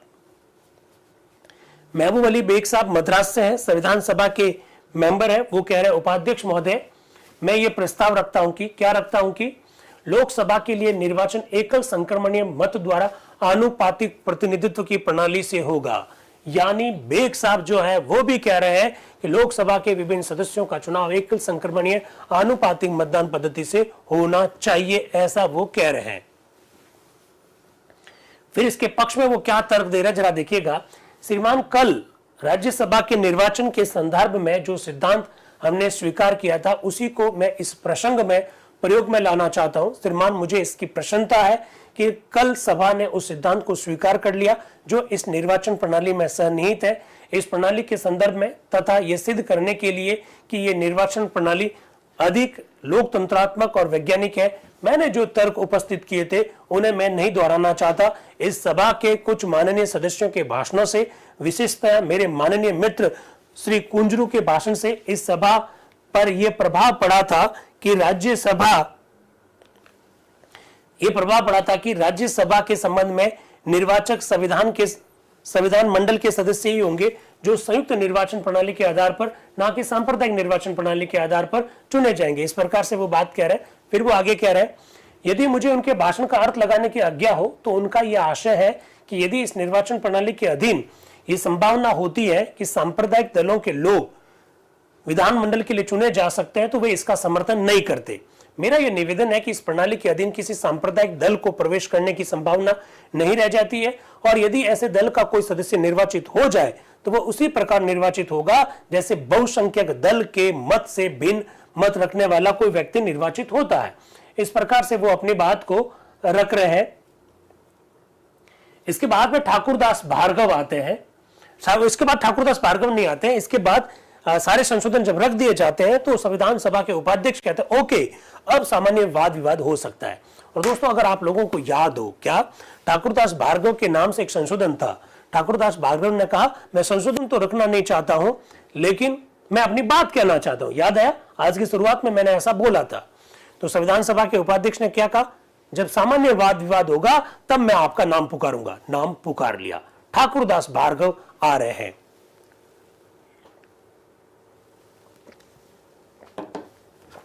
चलिए ठाकुरदास भार्गव क्या कह रहे हैं। उपाध्यक्ष महोदय, आर्टिकल 67 के खंड 5 में लोकसभा के लिए 500 प्रतिनिधि निश्चित किए गए हैं और उसमें यह भी कहा गया कि इन प्रतिनिधियों को निर्वाचक सीधे सीधे चुनेगा, प्रत्यक्ष रूप से चुना जाएगा, डायरेक्टली चुनाव होगा। तथा खंड ख में प्रादेशिक निर्वाचन क्षेत्रों का वर्णन है। इन दो उपधाराओं के संदर्भ में मैंने संशोधन उपस्थित किए थे और उनका यह आशय था कि अनुच्छेद 292 का उल्लेख इसमें नहीं किया जाए और यह भी था कि प्रादेशिक निर्वाचन क्षेत्र सुसंबद्ध क्षेत्र होने चाहिए और कोई विशेष निर्वाचन क्षेत्र अथवा सुरक्षित निर्वाचन क्षेत्र नहीं होने चाहिए। ठाकुरदास भार्गव जिस अनुच्छेद 292 की बात कर रहे हैं वो आज का अनुच्छेद 292 नहीं है। पहली बात तो उस समय का जो मसौदा संविधान का जो अनुच्छेद 292 था उसमें SC ST के लिए लोकसभा में सीटों का आरक्षण तथा माइनॉरिटीज यानी जो अल्पसंख्यक है उनके लिए भी सीटों का आरक्षण का प्रावधान किया गया था। उसी पर चर्चा आगे बढ़ रही है। देखिए जरा क्या हो रहा है।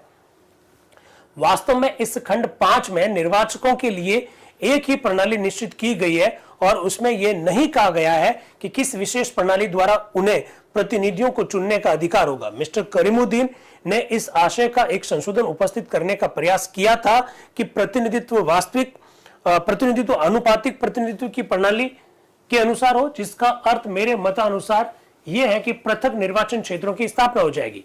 मेरा यह प्रस्ताव है कि इन दो खंडों पर अर्थात अनुच्छेद 292 के अधीन जगह को सुरक्षित रखने के प्रश्न पर और निर्वाचन संबंधी अन्य अनुच्छेदों पर उस समय पूर्ण रूप से विचार विमर्श हो, जबकि हम उन अनुच्छेदों को उठाएंगे और इन पर इस समय पृथक रूप से विचार विमर्श नहीं होना चाहिए, क्योंकि यदि हम अनुच्छेद 292 तथा 293 में कुछ परिवर्तन करना चाहते हैं तो उन्हें संशोधित करने अथवा स्वीकार करने का ठीक अवसर उस समय होगा जब हम इन अनुच्छेदों पर विचार विमर्श कर रहे होंगे। अभी यह सही जगह नहीं है।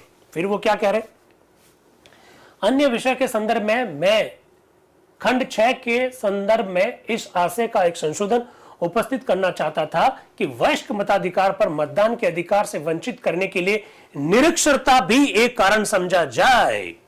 ठाकुरदास भार्गव ये कहना चाह रहे हैं कि मैं जो संशोधन उपस्थित करना चाह रहा था उस संशोधन में मैं एक बात जोड़ना चाह रहा था। और बात क्या जोड़ना चाह रहा था कि जो लोग निरक्षर है उन्हें वोट देने का अधिकार नहीं हो। जरा सुनिएगा वो क्या कह रहे हैं। वो क्या कह रहे हैं, मैं एक संशोधन उपस्थित करना चाहता था कि वयस्क मताधिकार पर मतदान के अधिकार से वंचित करने के लिए निरक्षरता भी एक कारण समझा जाए। यदि कोई व्यक्ति निरक्षर हो तो उसे मतदान का अधिकार नहीं देना चाहिए। वास्तव में इस संशोधन को उपस्थित करके मैं किन्हीं लोगों को मतदान के अधिकार से वंचित नहीं करना चाहता था, क्योंकि मैं वयस्क मताधिकार के बहुत पक्ष में हूं।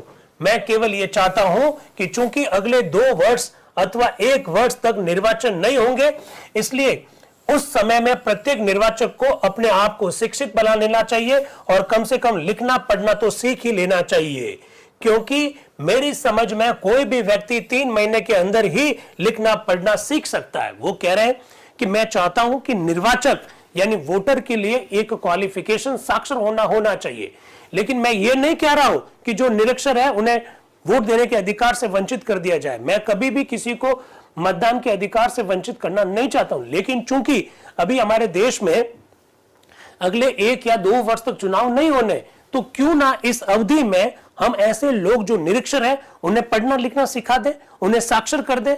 और वो आगे कहते हैं कि मुझे लगता है कि 3 महीने के अंदर अंदर हम लोगों को, सभी लोगों को साक्षर बना सकते हैं, पढ़ना लिखना सिखा सकते हैं, इसलिए ये बात रख दी जाए, ऐसा वो कहना चाहते हैं। कौन? ठाकुरदास भार्गव। कब? 4 जनवरी 1949 को संविधान सभा में अपनी बात को रखते हुए वो ऐसा कह रहे हैं। मैंने पूरी चीजें अंडरलाइन करके आपके सामने रखी है। यदि हम मताधिकार के प्रयोग पर साक्षरता का प्रतिबंध लगा दें तो इससे इससे प्रौढ़ शिक्षा को बहुत प्रोत्साहन मिलेगा और निर्वाचक भी लिखने पढ़ने का विशेष अभ्यास करेंगे। श्रीमान, यदि इस पर विचार करें कि वयस्क मताधिकार प्राप्त होने पर कितने अधिक निर्वाचक हो जाएंगे, तो हमारे सामने एक वृहत प्रश्न उपस्थित हो जाता है। हिसाब लगाने पर मेरी समझ में लगभग 12 करोड़ मतदाता हो जाएंगे। 30 करोड़ की जनसंख्या को ध्यान में रखकर यह कोई गलत अनुमान नहीं है कि मतदाताओं की संख्या 12 करोड़ हो जाए। यदि एक सदस्यीय निर्वाचन क्षेत्रों की व्यवस्था रही और 500 प्रतिनिधि चुने गए, तो इसका अर्थ यह है कि प्रत्येक निर्वाचन क्षेत्र में कम से कम इकाई, दाई, सैकड़ा, हजार, 10,000, लाख, 2,40,000 मतदाता होंगे। यदि बहुसंख्यक निर्वाचन क्षेत्रों की व्यवस्था की गई और एक निर्वाचन क्षेत्र से 4 सदस्य चुने गए, तो मतदाताओं की संख्या लगभग इकाई, दाई, सैकड़ा, हजार, 10,000, लाख, 9,60,000 होगी। अभी तक केंद्रीय विधानसभा के सामान्य निर्वाचनों में 8,000 से लगाकर 40,000 तक मतदाता भाग लेते थे। इतनी अधिक संख्या हो जाने पर मेरी समझ में नहीं आता कि हम निर्वाचनों का प्रबंधन किस प्रकार से करेंगे, ऐसा ठाकुरदास भार्गव अपनी बात को रखते हुए दिखाई देते हैं। तो ठाकुरदास भार्गव चाहते हैं कि निर्वाचित शिक्षित हो, साक्षर हो, लेकिन वो ये नहीं चाहते हैं कि साक्षरता जैसी बात अगर जोड़ दी तो हमेशा के लिए परमानेंट हो जाएगी। वो कह रहे अभी हमारे पास टाइम है इलेक्शन में, तो इस दौरान हम लोगों को साक्षर बनाने का काम कर सकते हैं, ऐसा ठाकुरदास भार्गव ने अपनी बात के अंतर्गत कहा। तो बहुत महत्वपूर्ण बात है, ठाकुरदास भार्गव की बातों को बहुत ध्यान से सुना जाता था, ये बात भी अपने को मालूम होनी चाहिए। फिर वो देश का जो विभाजन हुआ, जिस तरह से पंजाब और बंगाल में समस्या खड़ी हुई, कुछ लोग उधर गए, कुछ लोग उधर से इधर आए, उसकी और भी उन्होंने अपनी बात को रखी। और वो कह रहे हैं अनुच्छेद 292 के संदर्भ में मुझे केवल एक और शब्द कहना है। अनुच्छेद 292 एससी और एसटी, और उस समय अनुच्छेद 292 की बात कर रहा हूं, अल्पसंख्यकों के लिए लोकसभा में रिजर्वेशन का प्रावधान करता था, उसके बारे में वो क्या है, क्या कह रहे हैं। अनुच्छेद 292 के संदर्भ में मुझे केवल एक शब्द कहना है। खंड 5 में अनुच्छेद 292 का संकेत अनावश्यक है, क्योंकि अनुच्छेद 292 में प्रत्यक्ष निर्वाचन क्षेत्रों और सुरक्षित निर्वाचन क्षेत्रों का वर्णन है। वर्तमान स्थिति यह है कि प्रतिनिधि प्रत्यक्ष निर्वाचन द्वारा चुने जाएंगे। अनुच्छेद 292 की ओर संकेत करना बिल्कुल अनावश्यक है। यदि इसे रहने भी दिया जाए तो मैं आपकी अनुमति से इसे दोहराना चाहता हूं कि इस स्थान पर अनुच्छेद 292 की ओर संकेत से इस सभा के लिए अनुच्छेद 292 को संशोधित करने में कोई प्रतिबंध नहीं होगा। मैं इस सभा से ये छिपाना नहीं चाहता कि, देखो वो क्या कह रहे हैं, आगे सुनिए। मैं इस सभा से ये छिपाना नहीं चाहता कि मेरी इच्छा यह है कि किसी भी संप्रदाय के लिए निर्वाचन क्षेत्र सुरक्षित नहीं रखे जाए, किसी भी संप्रदाय के लिए निर्वाचन क्षेत्र सुरक्षित नहीं रखे जाए। मैं केवल यह चाहता हूं कि अनुसूचित वर्गों के लिए प्रतिनिधित्व सुरक्षित रखा जाए और यह अनुच्छेद 293 के आधार पर किया जाए।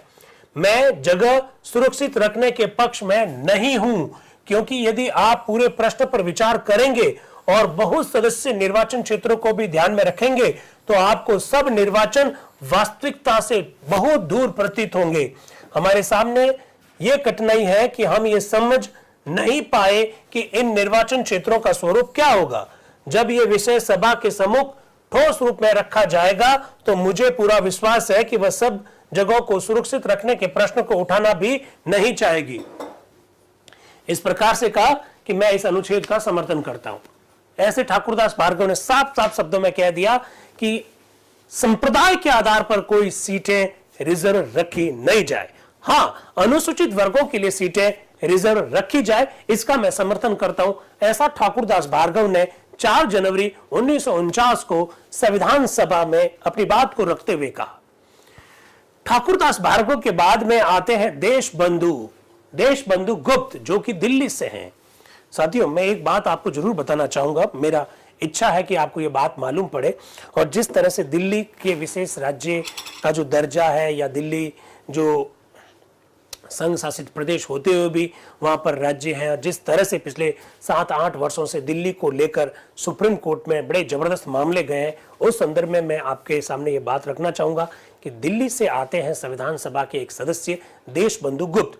और अगर आप दिल्ली कभी गए हैं तो दिल्ली में इनके नाम से एक महाविद्यालय का भी नाम है, देशबंधु गुप्त महाविद्यालय का नाम भी है।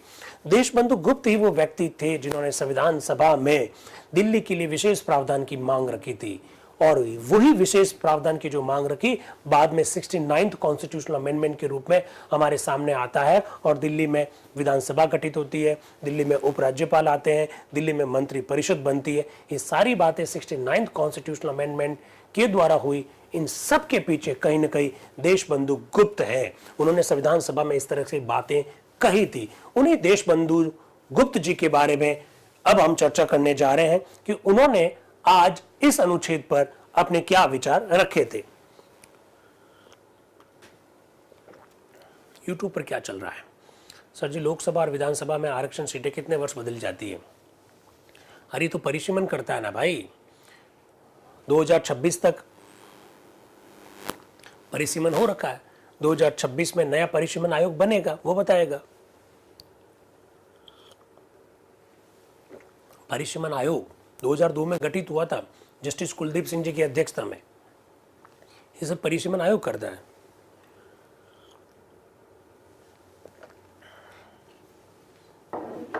ये चेतन भाई कहां से बात उठा के लेकर आ गए यार? भरतपुर के हैं तो कुछ भी कह देंगे क्या?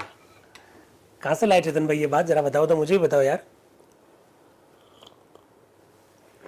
मैंने बोला था क्या? मैंने तो नहीं बोला ऐसा है चेतन भाई।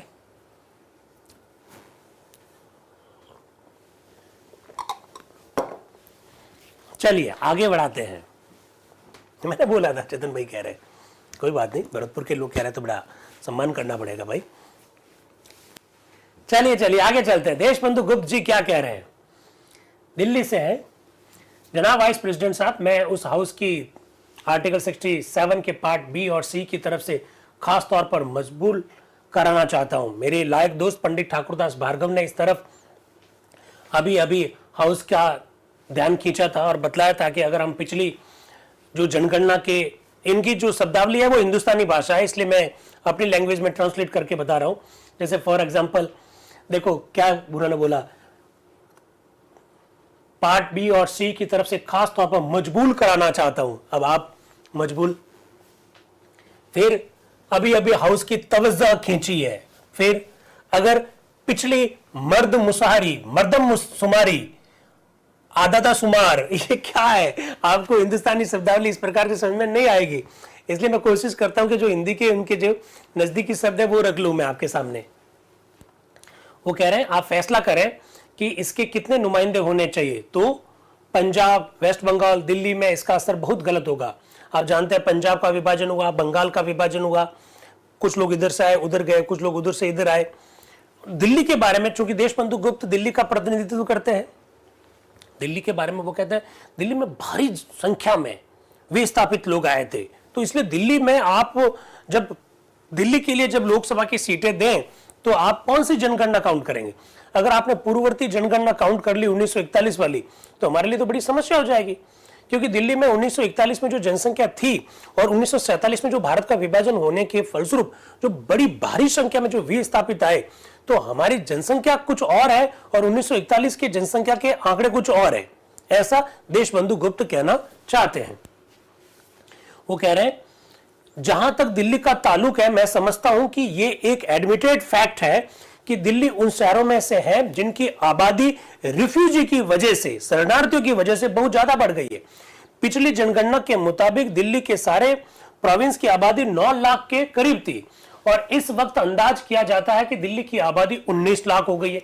इसलिए यह बहुत अनफेयर होगा अगर दिल्ली के लिए रिप्रेजेंटेशन पिछली जनगणना के आधार पर किया जाए, ऐसा देशबंधु गुप्त बात कह रहे हैं। बड़ी जबरदस्त बात कह रहे हैं, उनकी बात में दम है। इसलिए जनाब सदर, मैं चाहता हूं कि डॉक्टर अंबेडकर और दूसरे साहिबान इस बात को ध्यान में रखें जहां तक दिल्ली का ताल्लुक है, और इस तरह के शहर जिसकी आबादी कुदरती वजह की बिना पर नहीं बल्कि इस पार्टीशन ऑफ इंडिया की वजह से गैर जरूरी तौर पर बहुत ज्यादा बढ़ गई है, उनके लिए मैं समझता हूं कि सीट्स का आधार कायम करते समय इस तरह की आबादी को ध्यान में रखा जाएगा। देशबंधु गुप्त ये बात कह रहे हैं। फिर प्रभु दयाल हिम्मत सिंह का, ये पश्चिम बंगाल से हैं, ये क्या कह रहे हैं? उपाध्यक्ष महोदय, आर्टिकल 67 के खंड 5 के संदर्भ में ठाकुरदास भार्गव ने उन कठिनाइयों को स्पष्ट करने का प्रयास किया जो यथोचित रूप से निर्वाचन करते समय उपस्थित होगी। प्रस्ताव यह है कि 5 से लेकर 7.5 लाख लोगों का एक प्रतिनिधि होगा और मोटे तौर पर हम ये कह सकते हैं कि प्रत्येक निर्वाचन क्षेत्र में लगभग 3 लाख मतदाता होंगे। किंतु यदि निर्वाचन यथोचित रूप से किया जाएगा और उन दुराचारों को ना होने दिया जाएगा जो कि ऐसे बड़े निर्वाचन के समय होते हैं, जिसका बहुत से मतदाताओं से संबंध रहता है, तो कोई ऐसा साधन अपनाना होगा जिससे कि मतदाता पहचाने जा सके और झूठे ढंग से मतदान नहीं कर सके। प्रभु दयाल हिम्मत सिंह जी, इनका पूरा नाम है हिम्मत सिंह का, कहां से आते हैं? पश्चिम बंगाल से आते हैं। आप जानते हैं दोस्तों, अभी आप जब वोटर आईडी लेकर जब वोट देने जब जाते हैं तो आपके हाथ में वोटर आईडी होती है। प्रभु दयाल हिम्मत सिंह का ने 4 जनवरी 1948 को इसी प्रकार की बात कह दी। क्या कह रहे हैं जरा देखिएगा। वो कह रहे हैं हमें कोई ऐसा साधन अपनाना होगा जिससे कि मतदाता पहचाने जा सके और झूठे ढंग से मतदान नहीं हो सके। श्रीमान, पिछले दिनों में जो निर्वाचन हमें करने पड़े उनसे हमें यह अनुभव हुआ कि जब से मतदाता किसी निर्वाचन में भाग लेते हैं तो निर्वाचन के अधिकारियों के मतदाताओं से परिचित ना होने के कारण दुराचार की संभावना बढ़ जाती है। इसलिए इस प्रकार के निर्वाचनों के संदर्भ में लोगों के पहचानने का कोई साधन होगा। प्रभु दयाल साहब 4 जनवरी 1948 को मतदाता के लिए वोटर आईडी और उनका पहचान कार्ड की बात, आइडेंटिटी कार्ड की बात 4 जनवरी 1949 को कर गए, आज से 75 साल पहले। इसलिए हमारे संविधान निर्माता बड़े विजनरी कहे जाते हैं, इसलिए हमारे संविधान निर्माता बड़े दूरदर्शी कहे जाते हैं। इसलिए हमारे संविधान सभा की ये बहस हमको जाननी बहुत जरूरी है कि हमारे संविधान सभा के जो मेंबर्स थे वो सब अपने अपने क्षेत्रों के विशेषज्ञ थे। वो 30-40 साल बाद देश में जो घटनाएं घटित हुई उसके बारे में उन्होंने तस्वीर उस समय ही खींच ली थी। क्या कह रहे हैं प्रभु दयाल जी? ये बात मैंने आपके सामने रखी। उन्होंने कहा कि इस तरह से आईडी कार्ड होने चाहिए। फिर वो कह रहे हैं यदि किसी निर्वाचन क्षेत्र में एक से अधिक जगह होगी तो उम्मीदवारों की संख्या अधिक होगी और उनमें से प्रत्येक, चाहे वो प्रतिष्ठित हो अथवा नहीं, चुनाव लड़कर ही निर्वाचित होगा। और यदि उस निर्वाचन क्षेत्र में 4 जगह होगी तो लगभग 12 से 13 लाख के मतदाता होंगे और इससे अधिक जगह हुई तो मतदाताओं की संख्या भी अधिक होगी और उम्मीदवारों को भी अत्यधिक कठिनाइयों का सामना करना पड़ेगा। इसलिए श्रीमान, बहुसदस्यीय निर्वाचन क्षेत्र तथा बहुमतदान के संदर्भ में जो संशोधन उपस्थित किए हैं उनका विरोध किया जाना चाहिए और उन्हें अस्वीकार किया जाना चाहिए। प्रभु दयाल साहब कह रहे हैं कि नहीं, बहु निर्वाचन क्षेत्र नहीं होना चाहिए क्योंकि इससे मतदाताओं की संख्या बढ़ जाएगी, उम्मीदवारों की संख्या बढ़ जाएगी और इससे बहुत सारी कठिनाइयों का सामना हमको करना पड़ेगा। इसके बाद में आते हैं उपाध्यक्ष महोदय, पुकारते हैं सरदार भूपेंद्र सिंह जी मान का नाम और वो कह रहे हैं कि अभी हमारे पास बहुत कम समय है। उपाध्यक्ष महोदय कह रहे हैं, इसलिए मान साहब आप थोड़ा अपना उद्बोधन कम शब्दों में ही रखिएगा, ऐसा वो कह रहे हैं। फिर सरदार भूपेंद्र सिंह जी मान आते हैं, वो अपनी बात को रख रहे हैं, बहुत छोटी सी बात को रखते हैं। क्या कह रहे हैं? साहिब सदर, इस आर्टिकल पर बहस करते हुए 2 चीजें ज्यादा उभर रही है जिनके मुतालिक हम बतौर अक़लियत के खास तौर पर महसूस करते हैं।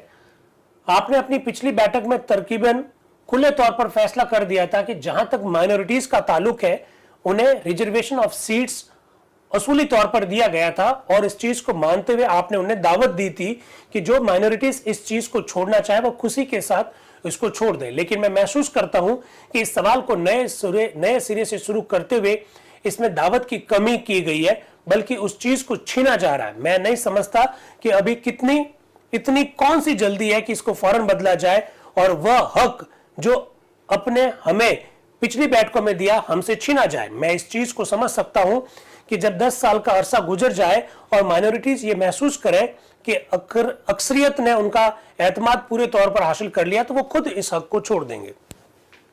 मान साहब कह रहे हैं कि साहब आपने पिछली मीटिंग में हमें अल्पसंख्यकों के लिए सीटें रिजर्व करने की बात कही थी और अब जो मेंबर्स आ रहे हैं संविधान सभा में वो एक एक करके बोल रहे हैं कि इनके लिए सीटें नहीं होनी चाहिए। तो साहब आपने खुद ने कहा था कि जो अल्पसंख्यक अपने लिए सीटें रिजर्व करना चाहते हैं वो रखना चाहते हैं रख लेंगे और जो छोड़ना चाहते हैं छोड़ देंगे। सर 10 साल के लिए तो प्रावधान कर रहे हैं इस रिजर्वेशन का अल्पसंख्यकों के लिए। वो कह रहे 10 साल के बाद में अल्पसंख्यक इस स्थिति में आ जाएंगे कि वह खुद ही इस रिजर्वेशन को छोड़ देंगे, ऐसा वो कहकर अपनी बात को खत्म करते हैं। तो उपाध्यक्ष महोदय कहे आप पृथक प्रतिनिधित्व के संदर्भ में बोल रहे हैं और इसका विचाराधीन खंड के साथ कोई संदर्भ नहीं है। मैं आपसे अनुरोध करता हूं कि आप अपने वक्तव्य विचाराधीन खंड के विषय तक ही सीमित रखें और ये मेरा निर्णय अंतिम है। फिर भूपेंद्र सिंह जी मान वापस बोलते हैं, साहिब सदर मैं चाहता हूं कि जब ये कॉन्स्टिट्यूएंसी मुर्तब हो जाए तो जो बहु संसदीय क्षेत्र जो बनेंगे, जो हक आप माइनॉरिटीज को देते हैं वे तभी कायम रह सकते हैं जबकि आप हल्के बनाए तो वह इस तौर पर हो कि माइनॉरिटीज को अभी चूंकि पूरा एतमाद हासिल नहीं है इसलिए वह अपने आप को रिप्रेजेंट कर सके। ऐसा मान साहब कह रहे हैं कि कुल मिलाकर इस तरह की व्यवस्था होनी चाहिए। फिर सरदार हुकुम सिंह जी आ रहे हैं, वो क्या कह रहे हैं, पूर्व पंजाब से माइनॉरिटीज है, सिख समुदाय का रिप्रेजेंटेशन है उनका। उपाध्यक्ष महोदय हमने ये व्यवस्था की है कि इस संविधान के अधीन अल्पसंख्यकों के लिए सुरक्षा का प्रबंध किया जाए। मेरा अर्थ स्थानों की सुरक्षा से। वास्तव में हम अल्पसंख्यकों के हितों की रक्षा दो प्रकार से कर सकते हैं। अभी तक अल्पसंख्यकों के लिए पृथक निर्वाचन क्षेत्रों की व्यवस्था रही है और यदि उन्हें कुछ वजन दिया जाता रहा है, ये अब समाप्त हो चुके हैं क्योंकि हमने ये निर्णय किया है कि सिद्धांत और आधारत ये एक गलत प्रणाली है और किसी अल्पसंख्यक को किसी प्रकार का वजन अथवा पृथक निर्वाचन क्षेत्र प्राप्त नहीं होना चाहिए। जैसा कि मैं कह चुका हूं, उनका हित साधन दो प्रकार से किया जा सकता है। एक, अल्पसंख्यकों की समिति ने जो सिफारिश की है और वह यह है कि उनके लिए जगह सुरक्षित रहनी चाहिए और इसका संविधान के मसौदे अनुच्छेद 292 से लेकर 299 तक का समावेश है। मैं पंडित ठाकुर दास भार्गव के इस विचार से सहमत हूं कि अच्छा यह होगा कि इन दोनों खंडों पर एक साथ विचार किया जाए और आर्टिकल 67 के इस भाग पर विचार विमर्श उस समय किया जाए जब अनुच्छेद 292 पर चर्चा हो। सभा के सम्मुख इस समय मिस्टर करीमुद्दीन और एक अन्य माननीय सदस्य के जो संशोधन है वे इन धाराओं में जो जगह जो सुरक्षित की गई है उसके विरोध में अथवा उनके विकल्प में। श्रीमान मेरा यह मत है कि यदि पृथक निर्वाचन क्षेत्रों से घृणित और सांप्रदायिकता और निंदनीय सांप्रदायिकता चिरस्थायी हुई है तो ऐसी जगह को सुरक्षित करने से ठीक ही है। वो कह रहे हैं सांप्रदायिक निर्वाचन प्रणाली से तो सीटें रिजर्व करना अच्छा है, ऐसा वो कहना चाह रहे हैं। इसके बाद में उपाध्यक्ष महोदय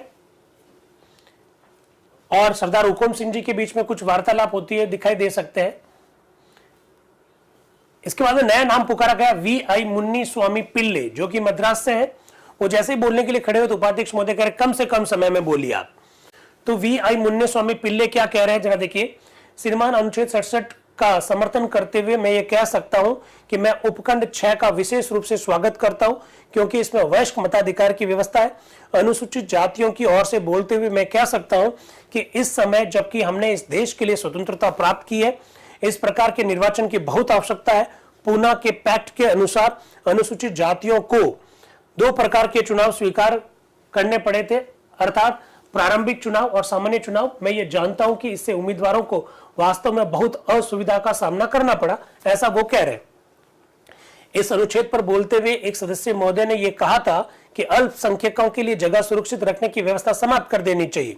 साथ ही उन्होंने उदारता से यह भी कहा था कि जहां तक अनुसूचित जातियों का संबंध है, इस व्यवस्था में किसी भी प्रकार का हस्तक्षेप नहीं किया जाना चाहिए। श्रीमान पंडित भार्गव ने जो वक्तव्य दिया उसका मैं स्वागत करता हूं। इस सर्व सत्ताधारी सभा में अल्पसंख्यकों के लिए जगह सुरक्षित रखने के लिए और उनके हितों की रक्षा करने के प्रश्न पर विचार हो चुका है और हमने कुछ निर्णय लिए हैं। यदि विचार ये हो कि इस विषय को फिर से उठाया जाए तो इसके लिए उचित अवसर उस समय होगा जब हम अनुच्छेद 292 और अनुच्छेद 293 पर चर्चा करेंगे। इसके बाद में उपाध्यक्ष महोदय कह रहे अब श्री खांडेकर सभा के सामने बोल सकते हैं और मैं आशा करता हूं कि वे अपने भाषण को विचाराधीन विषय तक ही सीमित रखेंगे। इस बीच में एस नागपाल जी कह रहे हैं मेरे मित्र कहते हैं कि उनका धैर्य असीम है। उपाध्यक्ष कह रहे हैं कि यह बात केवल खांडेकर के ऊपर लागू होती है। खांडेकर साहब बोलिए। खांडेकर साहब मध्य प्रांत और बरार से हैं, वो क्या कह रहे हैं। सभापति महोदय मैं अपना विचार प्रकट करने के लिए खड़ा हुआ हूं। इस आर्टिकल 67 के 5वें क्लॉज को जब हम पढ़ते हैं तब हम आर्टिकल 292 और 293 पर भी चर्चा करते हैं, ऐसा वो कह रहे हैं। सभापति जी मैं आपको याद दिलाऊं, सन 1919 के गवर्नमेंट ऑफ इंडिया एक्ट के मुताबिक इस समाज को नॉमिनेशन के जरिए प्रांतीय सभाओं में कुछ जगह दी गई थी।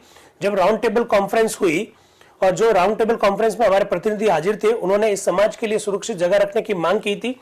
वो एक्चुअली में अनुसूचित जाति और अनुसूचित जनजातियों के लिए बात कर रहे हैं। कौन? खांडेकर साहब वो अपनी बात को कह रहे हैं और वो डॉक्टर अंबेडकर की ध्यान भी किसी विषय की ओर आकर्षित करना चाहते हैं। इसके साथ दूसरी बात मैं डॉक्टर अंबेडकर साहब के ध्यान में लाना चाहता हूं और इस बात पर विचार करेंगे, वे इस बात पर विचार करेंगे कि इस सेक्शन में जनगणना के बारे में लिखा हुआ है सब क्लॉज 5C। मैं तो अभी 2-4 दिन पहले ही असेंबली के सामने सवाल उपस्थित था और वो पास हो गया, तो इस जगह पर भी ये जनगणना शब्द है। अगर इसमें लेटेस्ट जनगणना रखे तो ज्यादा अच्छी बात होगी।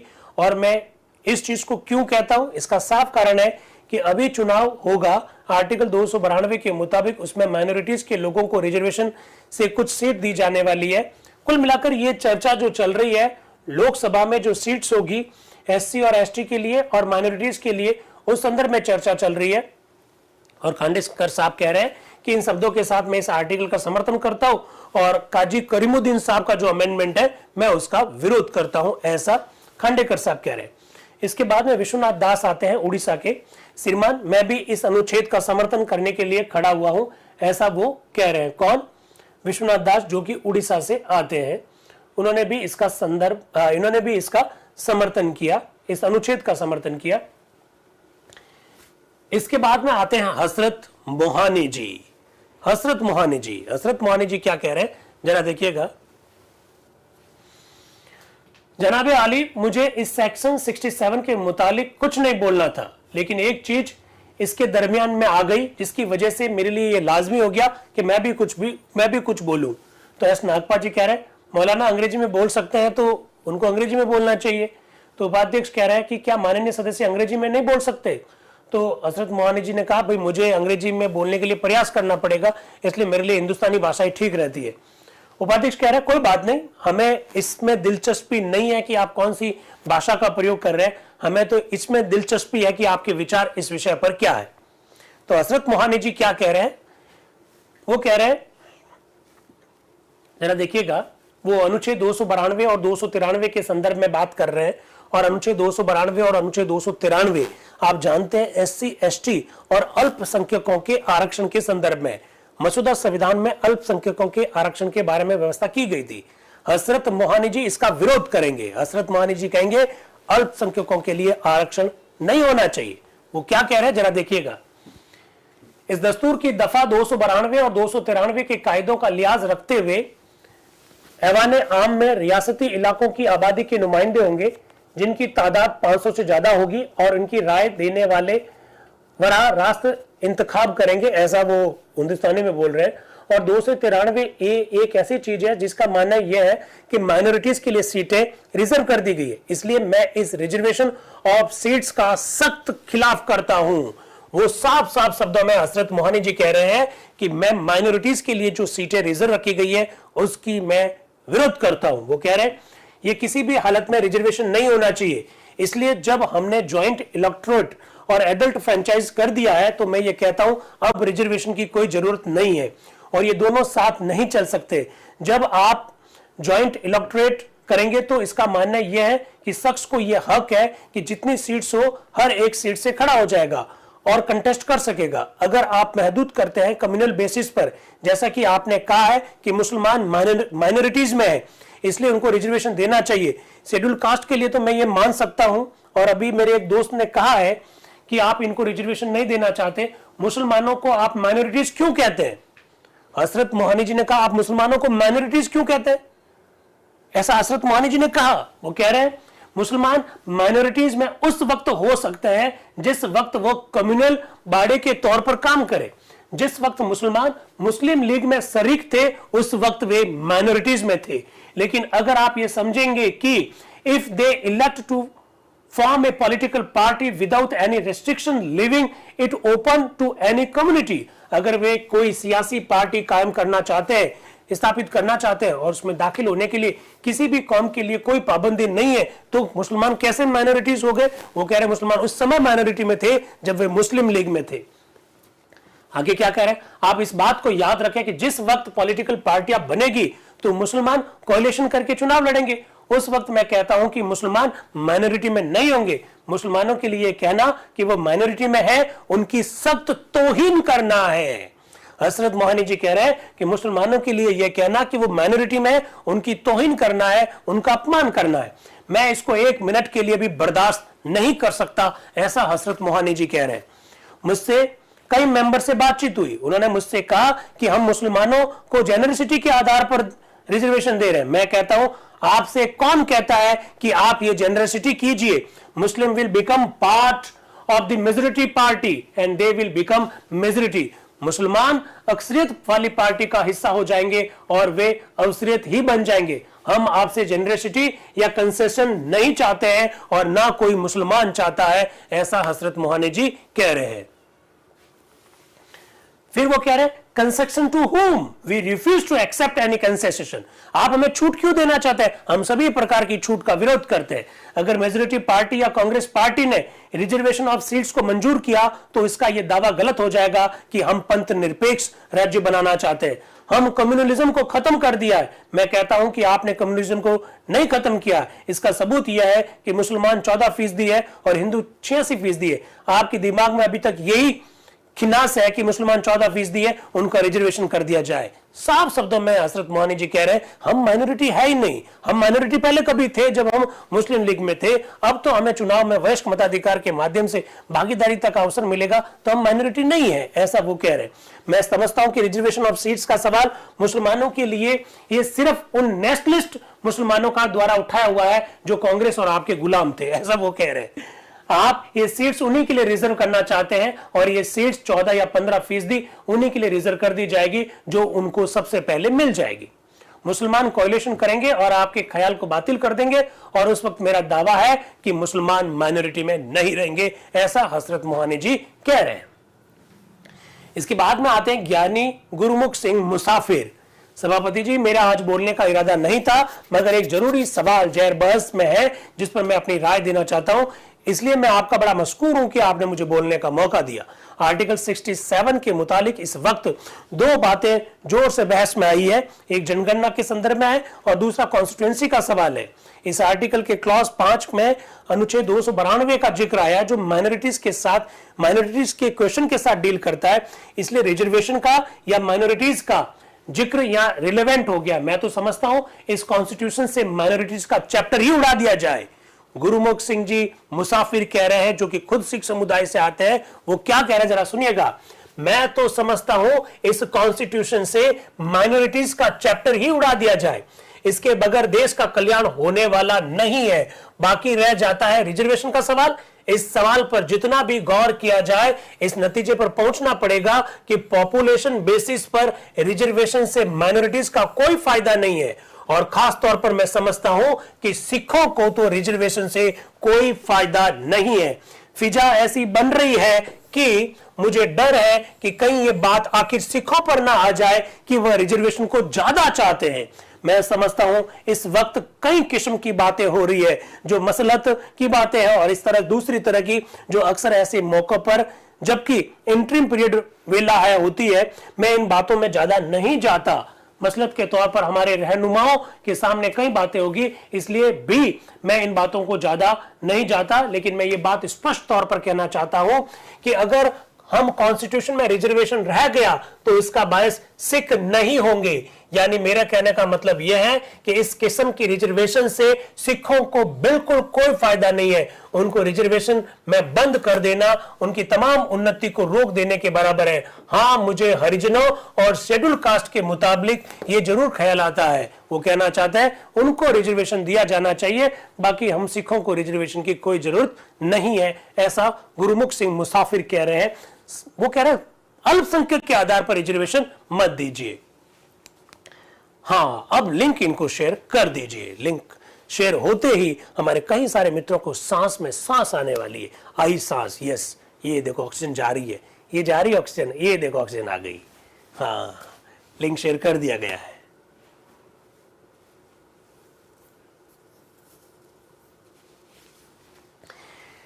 उपाध्यक्ष कह रहा है गुरुमुख मुसाफिर साहब, आप जो अनुच्छेद है उसी पर विचार विमर्श करें, दूसरी चीजों पर बात अपनी ना रखें। इसके बाद आते हैं प्रोफेसर सिब्बल लाल सक्सेना जी। वो क्या कह रहे हैं, उपाध्यक्ष महोदय, अभी तक हमने जो अनुच्छेद स्वीकार किए उनमें से संभवतः अनुच्छेद 13 और 25 को छोड़कर जिनमें मूल स्वतंत्रताओं की गारंटी दी गई थी, मेरे विचार से यह अनुच्छेद सबसे अधिक महत्वपूर्ण। इसके अधीन हम भारत के प्रत्येक वयस्क नागरिक को मताधिकार देने जा रहे हैं और मेरे विचार से लोग इसका अनुभव आगे चलकर करेंगे कि इसका वास्तव में क्या अर्थ है। अभी तक निर्वाचन संकुचित मताधिकार के आधार पर होते आए। अब यदि नई जनगणना से भारत की जनसंख्या लगभग 35 करोड़ निकली तो देश के निर्वाचकों की संख्या 20 करोड़ होगी। अरे भाई, 26 जनवरी 1950 को जब भारत का संविधान लागू हुआ और देश के मतदाताओं को जब वयस्क मताधिकार के आधार पर वोट देने का अधिकार जब मिला था, छोटा दिन थोड़ी था, क्रांति का दिन था वो, क्रांति का दिन। हम सोच भी नहीं सकते थे कि देश के आम लोगों को इस तरह से वयस्क मताधिकार के अंतर्गत मत देने का अधिकार दे दिया जाएगा, सोच भी नहीं सकते थे। आज अगर हम अपने मत का दुरुपयोग करते हैं, आज अगर हम अपने मत का सही उपयोग नहीं करते, आज अगर हम धन से प्रभावित होकर मतदान करते हैं, आज अगर हम शराब के लिए, पूड़ी के लिए, सब्जी के लिए, हलवे के लिए अगर मतदान करते हैं, तो मुझे बताओ संविधान निर्माता यहाँ कहाँ दोषी है। क्रांति थी, क्रांति, जिस दिन हमें वयस्क मताधिकार दिया गया। भारत के संविधान की सबसे खूबसूरत विशेषता अगर कोई है तो वो वयस्क मताधिकार है। किसी भी प्रकार के भेदभाव के बिना सबको मतदान की प्रक्रिया में राजनीतिक सहभागिता का अवसर दिया गया। क्रांतिकारी कदम था वो। अरे अंदाज लगाइए, देश की आजादी से पहले स्थिति क्या थी? जिनकी जेब में पैसा, जिनके पास भूमि, वही दे सकता था वोट। अब हम इसका उपयोग नहीं कर पाए तो इसमें संविधान निर्माता कहां दोषी है, ये बताइए। ये सब समझना चाहिए हमको। तो बड़ा क्रांतिकारी कदम था। अमेरिका जैसे देश में भी मतदाताओं की संख्या केवल 5 या 6 करोड़ है। उस समय की बात कर रहे हैं सिब्बल लाल सक्सेना जी, वो भी प्रोफेसर है, याद रखिएगा। किंतु इस देश में प्रतिनिधियों के निर्वाचन में 20 करोड़ मतदाता भाग लेंगे।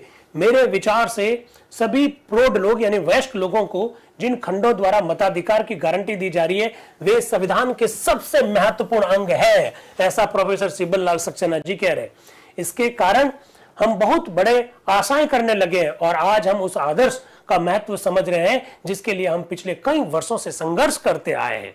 मेरे विचार से खंड 6 में जिसके अनुसार यह गारंटी दी गई है कि अपराध शब्द का भी इस रूप में उल्लेख है कि वह किसी भी व्यक्ति को मतदाता होने के लिए अयोग्य ठहराने के लिए भी एक कारण होगा, वो प्रशंसा कर रहे हैं इस प्रकार के अनुच्छेद की प्रोफेसर सिब्बल लाल सक्सेना जी।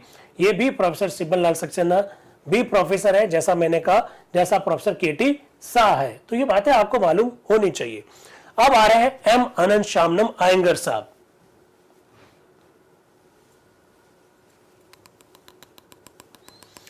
वो क्या कह रहे हैं? उपाध्यक्ष महोदय, अनुच्छेद 67 के खंड 5 से लेकर 8 के तक के उपबंध में जो अधिक महत्वपूर्ण और सारपूर्ण संशोधन उपस्थित किए हैं उनके बारे में मैं बोलना चाहूंगा। मैं इसके लिए कृतज्ञ हूं और मुझे देखकर बहुत प्रसन्नता हुई कि अल्पसंख्यक संप्रदाय के कुछ सदस्य, विशेषतया मेरे माननीय मित्र करीमुद्दीन और मिस्टर महबूब अली बेग, अपने संप्रदायों के लिए कोई जगह सुरक्षित रखने का विरोध में रहे। ये मुझे बहुत अच्छा लगा, ऐसा आयंगर साहब कह रहे हैं। तो महबूब अली बेग साहब ने कहा, अरे आप गलती कर रहे हैं, मैंने तो ऐसा कुछ कहा ही नहीं, मैंने ऐसा कुछ कहा ही नहीं, आप मेरा नाम क्यों ले रहे? तो एम अनंत शामनम आयंगर कह रहे हैं, अच्छी बात है, मेरी गलती है।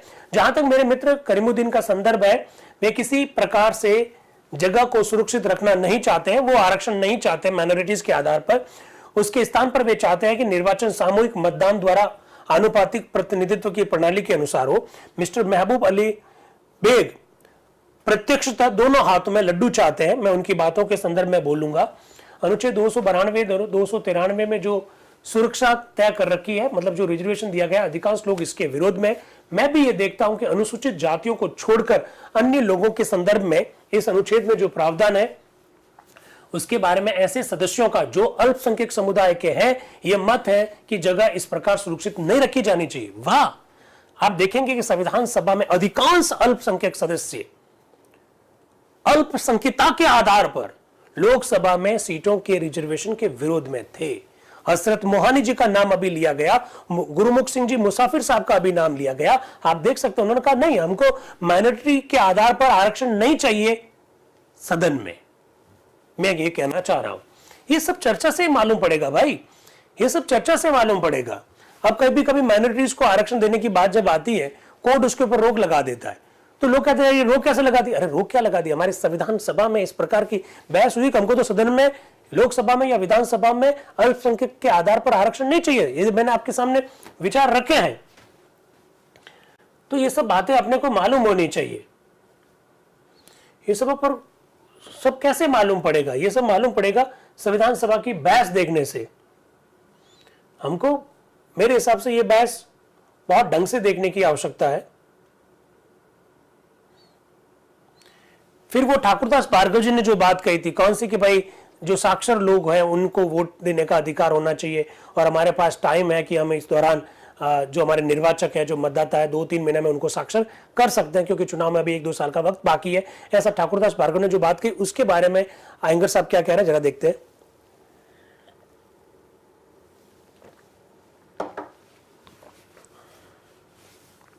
वो कह रहे हैं, यदि हमारा अधिकांश लोग इस समय निरक्षर है तो दोष किसका है? यह आशा नहीं की जा सकती है कि 2 वर्ष के समय में प्रत्येक व्यक्ति साक्षर हो जाएगा। इसके अतिरिक्त केवल साक्षरता की ही योग्यता तो नहीं है। मैं बहुत से ऐसे लोगों को जानता हूं जो साक्षर नहीं है, किंतु उनका साधारण ज्ञान शिक्षित लोगों से भी अच्छा है। तो ठाकुरदास भार्गव कह रहे हैं, अरे हस्ताक्षर करना तो 2 महीने में सीखा जा सकता है भाई, अभी तो 2 साल का टाइम पड़ा चुनाव में। तो एम आनंद शामनम कह रहे हैं कि उसका प्रभाव की क्या होगा? जब हस्ताक्षर करना ही आएगा तो उससे क्या फर्क पड़ेगा? शिक्षित होना जरूरी है, वो ऐसा कहना चाह रहे हैं। वो कह रहा है, सोचना निरर्थक है कि किसी व्यक्ति के हस्ताक्षर करने योग्य से ही वह तुरंत ही इतना साक्षर और शिक्षित हो जाएगा कि वह अपने मत का यथोचित उपयोग कर पाएगा। क्या गजब की बात कही है। मेरा यह कहना है कि इस प्रकार की योग्यता अनावश्यक है। इस आशय के संशोधन को उपस्थित ना करके उन्होंने बुद्धिमत्ता ही दिखाई। ठाकुरदास भार्गव ने एक्चुअली में संशोधन नहीं रखा था। ठाकुरदास भार्गव ने सुझाव दिया था कि वोटर को साक्षर होना चाहिए, और वो ये कह रहा है कि हमेशा के लिए नहीं, ये जो अभी टाइम पीरियड है इसमें हमको साक्षर कर देना चाहिए, और फिर 2 साल बाद में चुनाव जब होंगे तो सब साक्षर होकर वोट देंगे। तो अनंत शामनम आयंगर कह रहे हैं, अरे साक्षर होने, साइन करने से क्या वो बहुत योग्य हो जाएगा? वो कह रहा है कि साक्षरता और योग्यता का कोई संबंध नहीं है। वो कह रहे हैं कि एक निरक्षर व्यक्ति भी बहुत ज्यादा शिक्षित हो सकता है, ऐसा आयंगर साहब कह रहे हैं। वो कह रहे हैं इस आशय के संशोधन को उन्होंने रखा नहीं, ये बहुत अच्छी बात है, खाली सुझाव ही दिया। इसके विपरीत आगे चलकर जब निर्वाचन बहुत खर्चीले हो जाएंगे और लोग निर्वाचन स्थलों में नहीं आएंगे तो यह आवश्यक प्रतीत होगा कि अन्य संविधानों के समान हमारे संविधान में भी कोई ऐसा प्रावधान रखा जाना चाहिए जिससे मतदाता निर्वाचन स्थल पर आने और मत देने के लिए बाध्य किया जा सके। अरे वोटर वोट देने नहीं जाते। अभी राजस्थान में विधानसभा के चुनाव हुए, 75% वोटिंग, यानी 1/4 मतदाता वोट देने नहीं आए। अरे वोट देने का अधिकार आप समझ नहीं पा रहे, इस अधिकार का क्या महत्व है। यह अधिकार बहुत संघर्ष, बहुत कठिनाई, लंबी लड़ाई के बाद में मिला, और 75 साल बाद में भी हमारे देश की हालात यह है कि 1/4 मतदाता वोट देने नहीं आता है। 1/4 मतदाता। तो अनंत शामनम आयंगर कह रहे हैं कि अगर आप साक्षरता जैसे प्रावधान रख लेना तो और वोटर डर जाएगा, वोट देने नहीं आएगा। हमें तो इस प्रकार के प्रयास करने चाहिए कि वोटर मतदान स्थल पर पहुंचे, वोट देवे। जम्मू कश्मीर में कभी विधानसभा और ग्राम पंचायतों के जब चुनाव होते थे तब कई बार ऐसा होता था 6 से 7% लोग ही वोट देने पहुंचते थे। 6 से 7% लोग वोट देने पहुंचते थे, और उसमें भी 15-15 लोग खड़े हो जाते थे, तो किसी को 1%, 1.25% वोट मिलता और वो पूरा 100% लोगों पर राज करता। अरे इन स्वतंत्रता सेनानियों का हमें जितना जितना जितना आभारी होना चाहिए उतना कम है। बहुत मुश्किल हालात में देश को आजादी मिली थी। आप कल्पना नहीं कर पा रहे हैं कि देश की स्थिति क्या थी 15 अगस्त 1947 से पहले। हमें जो वोट देने का अधिकार मिला है, इसको हम 2 आलू की पूड़ी और हलवे के चक्कर में बांट देते हैं, बेच देते हैं। बड़ी स्थिति खराब है। 1/4 वोटर तो वोट देने नहीं आ रहे, कैसे चलेगा देश, बताइए। और मैं आपको एक बहुत फैक्ट महत्वपूर्ण रखना चाहता हूं, ये जो 75% जो वोट भी हुआ ना, उसमें भी हमको देखना चाहिए कि कितना वास्तविक मतदान है। मैं कुछ कहना नहीं चाहता, लेकिन 75% का आंकड़ा आता तो जरूर है। उसमें भी आप देखिएगा कितने मतदाता ऐसे थे जिन्होंने अपने मतदान के अधिकार का समुचित उपयोग नहीं किया। वो किसी कारण से वोट देने आए, मेरी जाति का व्यक्ति खड़ा है इसलिए वोट देना है, मेरे धर्म का व्यक्ति खड़ा है इसलिए वोट देना है, मुझे दारू पिलाया है इसलिए वोट देना है, मुझे इसने शाम को 1000 रुपए पहुंचाए हैं इसलिए वोट देना है, मैंने इसका हलवा खाया इसलिए वोट देना है। ये कोई अधिकार हुआ? बहुत लंबे संघर्ष के बाद देश की जनता को वयस्क मताधिकार के तहत मत देने का अधिकार मिला है, उसको हम यूं जाया ना जाने दें। 1/4 लोग मतदान स्थल पर नहीं पहुंच पा रहे हैं, कैसे देश काम करेगा? ये मैं कहना चाहता हूं। हाँ, ये मेरी बहन जो कह रही है ना कि आंखें जिसे देख नहीं सकती दिल उसके लिए रोता नहीं, उस दर्द को महसूस कीजिए, हमने किन परिस्थितियों में ये सब कुछ अधिकार प्राप्त किए। खैर, इस प्रकार के विचार रखे जा रहे हैं, आप देखिएगा। इसके बाद में डॉक्टर बी आर अम्बेडकर का उद्बोधन हो रहा है। उपाध्यक्ष महोदय, मैं प्रोफेसर शाह के संशोधन 1417, 1526, 1413 को प्रस्तावक द्वारा संशोधित रूप में तथा सूची 2 के संशोधन 42, 43 द्वारा संशोधित रूप में स्वीकार करता हूं। लीजिए, प्रोफेसर केटी शाह साहब के संशोधन डॉक्टर अंबेडकर साहब स्वीकार कर रहे हैं। क्या कह रहे हैं? उपाध्यक्ष महोदय, मैं प्रोफेसर शाह के संशोधन संख्या 1417, 1426, 1413 को प्रस्तावक द्वारा संशोधित रूप में तथा सूची 2 के संशोधन संख्या 42 और 43 द्वारा संशोधित रूप में स्वीकार करता हूं। अन्य संशोधनों की सावधानी से परीक्षा करने पर मैं इस निर्णय पर पहुंचा हूं कि केवल एक संशोधन का उत्तर देने की आवश्यकता है, जो मिस्टर करीमुद्दीन साहब के नाम से है, 1415। वो कह रहे हैं उनके संशोधन का उद्देश्य यह है कि विभिन्न राज्यों में निर्वाचन एकल संक्रमणीय मत द्वारा आनुपातिक प्रतिनिधित्व की प्रणाली के अनुसार होना चाहिए। मेरे विचार से इस संशोधन को स्वीकार करना संभव नहीं है, क्योंकि जहां तक मैं इस देश की परिस्थिति को ध्यान में रखते हुए आनुपातिक प्रतिनिधित्व की सार्थकता को समझ पाया हूं, मेरे विचार से इस संशोधन को स्वीकार नहीं किया जा सकता। मेरे विचार से मेरे मित्र मिस्टर करीमुद्दीन इसे स्वीकार करेंगे कि आनुपातिक प्रतिनिधित्व के लिए एक बड़े पैमाने पर साक्षरता की आवश्यकता है। आप करोड़ों मतदाताओं को एकल संक्रमणीय आनुपातिक मतदान प्रणाली से चुनाव करने के लिए साक्षर नहीं कर सकेंगे। वो कह रहे कि लोकसभा जैसी सभा के सदस्यों का चुनाव एकल संक्रमणीय आनुपातिक पद्धति से नहीं हो सकता, क्योंकि देश में करोड़ों मतदाता है, उनको साक्षर करना बहुत कठिन काम है। आज हम अग्रताही विजेता वाली विधि के अंतर्गत भी अभी तक 1/4 मतदाताओं को निर्वाचन स्थल तक ले जाने में कामयाब नहीं हो पाए, तो जरा सोचेगा, एकल संक्रमणीय आनुपातिक पद्धति से अगर चुनाव करवाते और मतदाताओं को कहते कि ये तुम अपनी पहली चॉइस रखो, दूसरी चॉइस रखो, तीसरी चॉइस रखो, चौथी चॉइस रखो, कितनी सारी कठिनाइयां आ सकती थी। ऐसा डॉक्टर बी आर अम्बेडकर संकेत करते हुए कहना चाहते हैं। वो कह रहे हैं एक दूसरी बात जिसकी ओर मैं सभा का ध्यान आकृष्ट करना चाहता हूं, वो ये है कि मेरे विचार से आनुपातिक प्रतिनिधित्व की प्रणाली उस शासन व्यवस्था के अनुरूप नहीं है जो इस संविधान में निर्धारित की गई है। उन्होंने कहा कि जो संसदीय शासन व्यवस्था हमने अपनाई है, उस संसदीय शासन व्यवस्था में एकल संक्रमणीय आनुपातिक मतदान प्रणाली लोकसभा जैसी चुनाव के लिए उपयुक्त नहीं है। ऐसा डॉक्टर बी आर अम्बेडकर अपने उद्बोधन के अंतर्गत कह रहे हैं। फिर वो कह रहे हैं एक तीसरी बात जिसे मेरे विचार में ध्यान में रखना आवश्यक है, इस देश में बहुत वर्षों तक लोग बहुसंख्यक समुदाय और अल्पसंख्यक समुदाय में विभाजित रहे। मैं इस प्रश्न पर विचार नहीं करना जा रहा हूं कि लोगों का इस प्रकार बहुसंख्यक और अल्पसंख्यक समुदाय के रूप में विभाजित रहना प्राकृतिक था अथवा कृत्रिम व्यवस्था थी, अथवा किसी ऐसे व्यक्ति ने जो इस देश की उन्नति के विरोध में था जानबूझकर ऐसा बीज बोया। चाहे इसका कारण कुछ भी रहा हो, किंतु हमारे देश में बहुसंख्यक समुदाय और अल्पसंख्यक समुदाय अस्तित्व में रहे ही हैं। आरंभ में जब यह संविधान सभा देश के भावी संविधान के सिद्धांतों पर विचार विमर्श करने के लिए इकट्ठी हुई थी, तो विभिन्न अल्पसंख्यक समुदाय तथा बहुसंख्यक समुदाय के बीच प्रतिनिधित्व की प्रणाली के संदर्भ में एक समझौता हुआ था। वह समझौता परस्पर आदान प्रदान का था। संविधान सभा के अधिवेशन के पूर्व जिन अल्पसंख्यक संप्रदायों को पृथक निर्वाचन क्षेत्रों के गढ़ में रखा हुआ था, वह उस गढ़ को त्याग देने के लिए तैयार हो गए थे।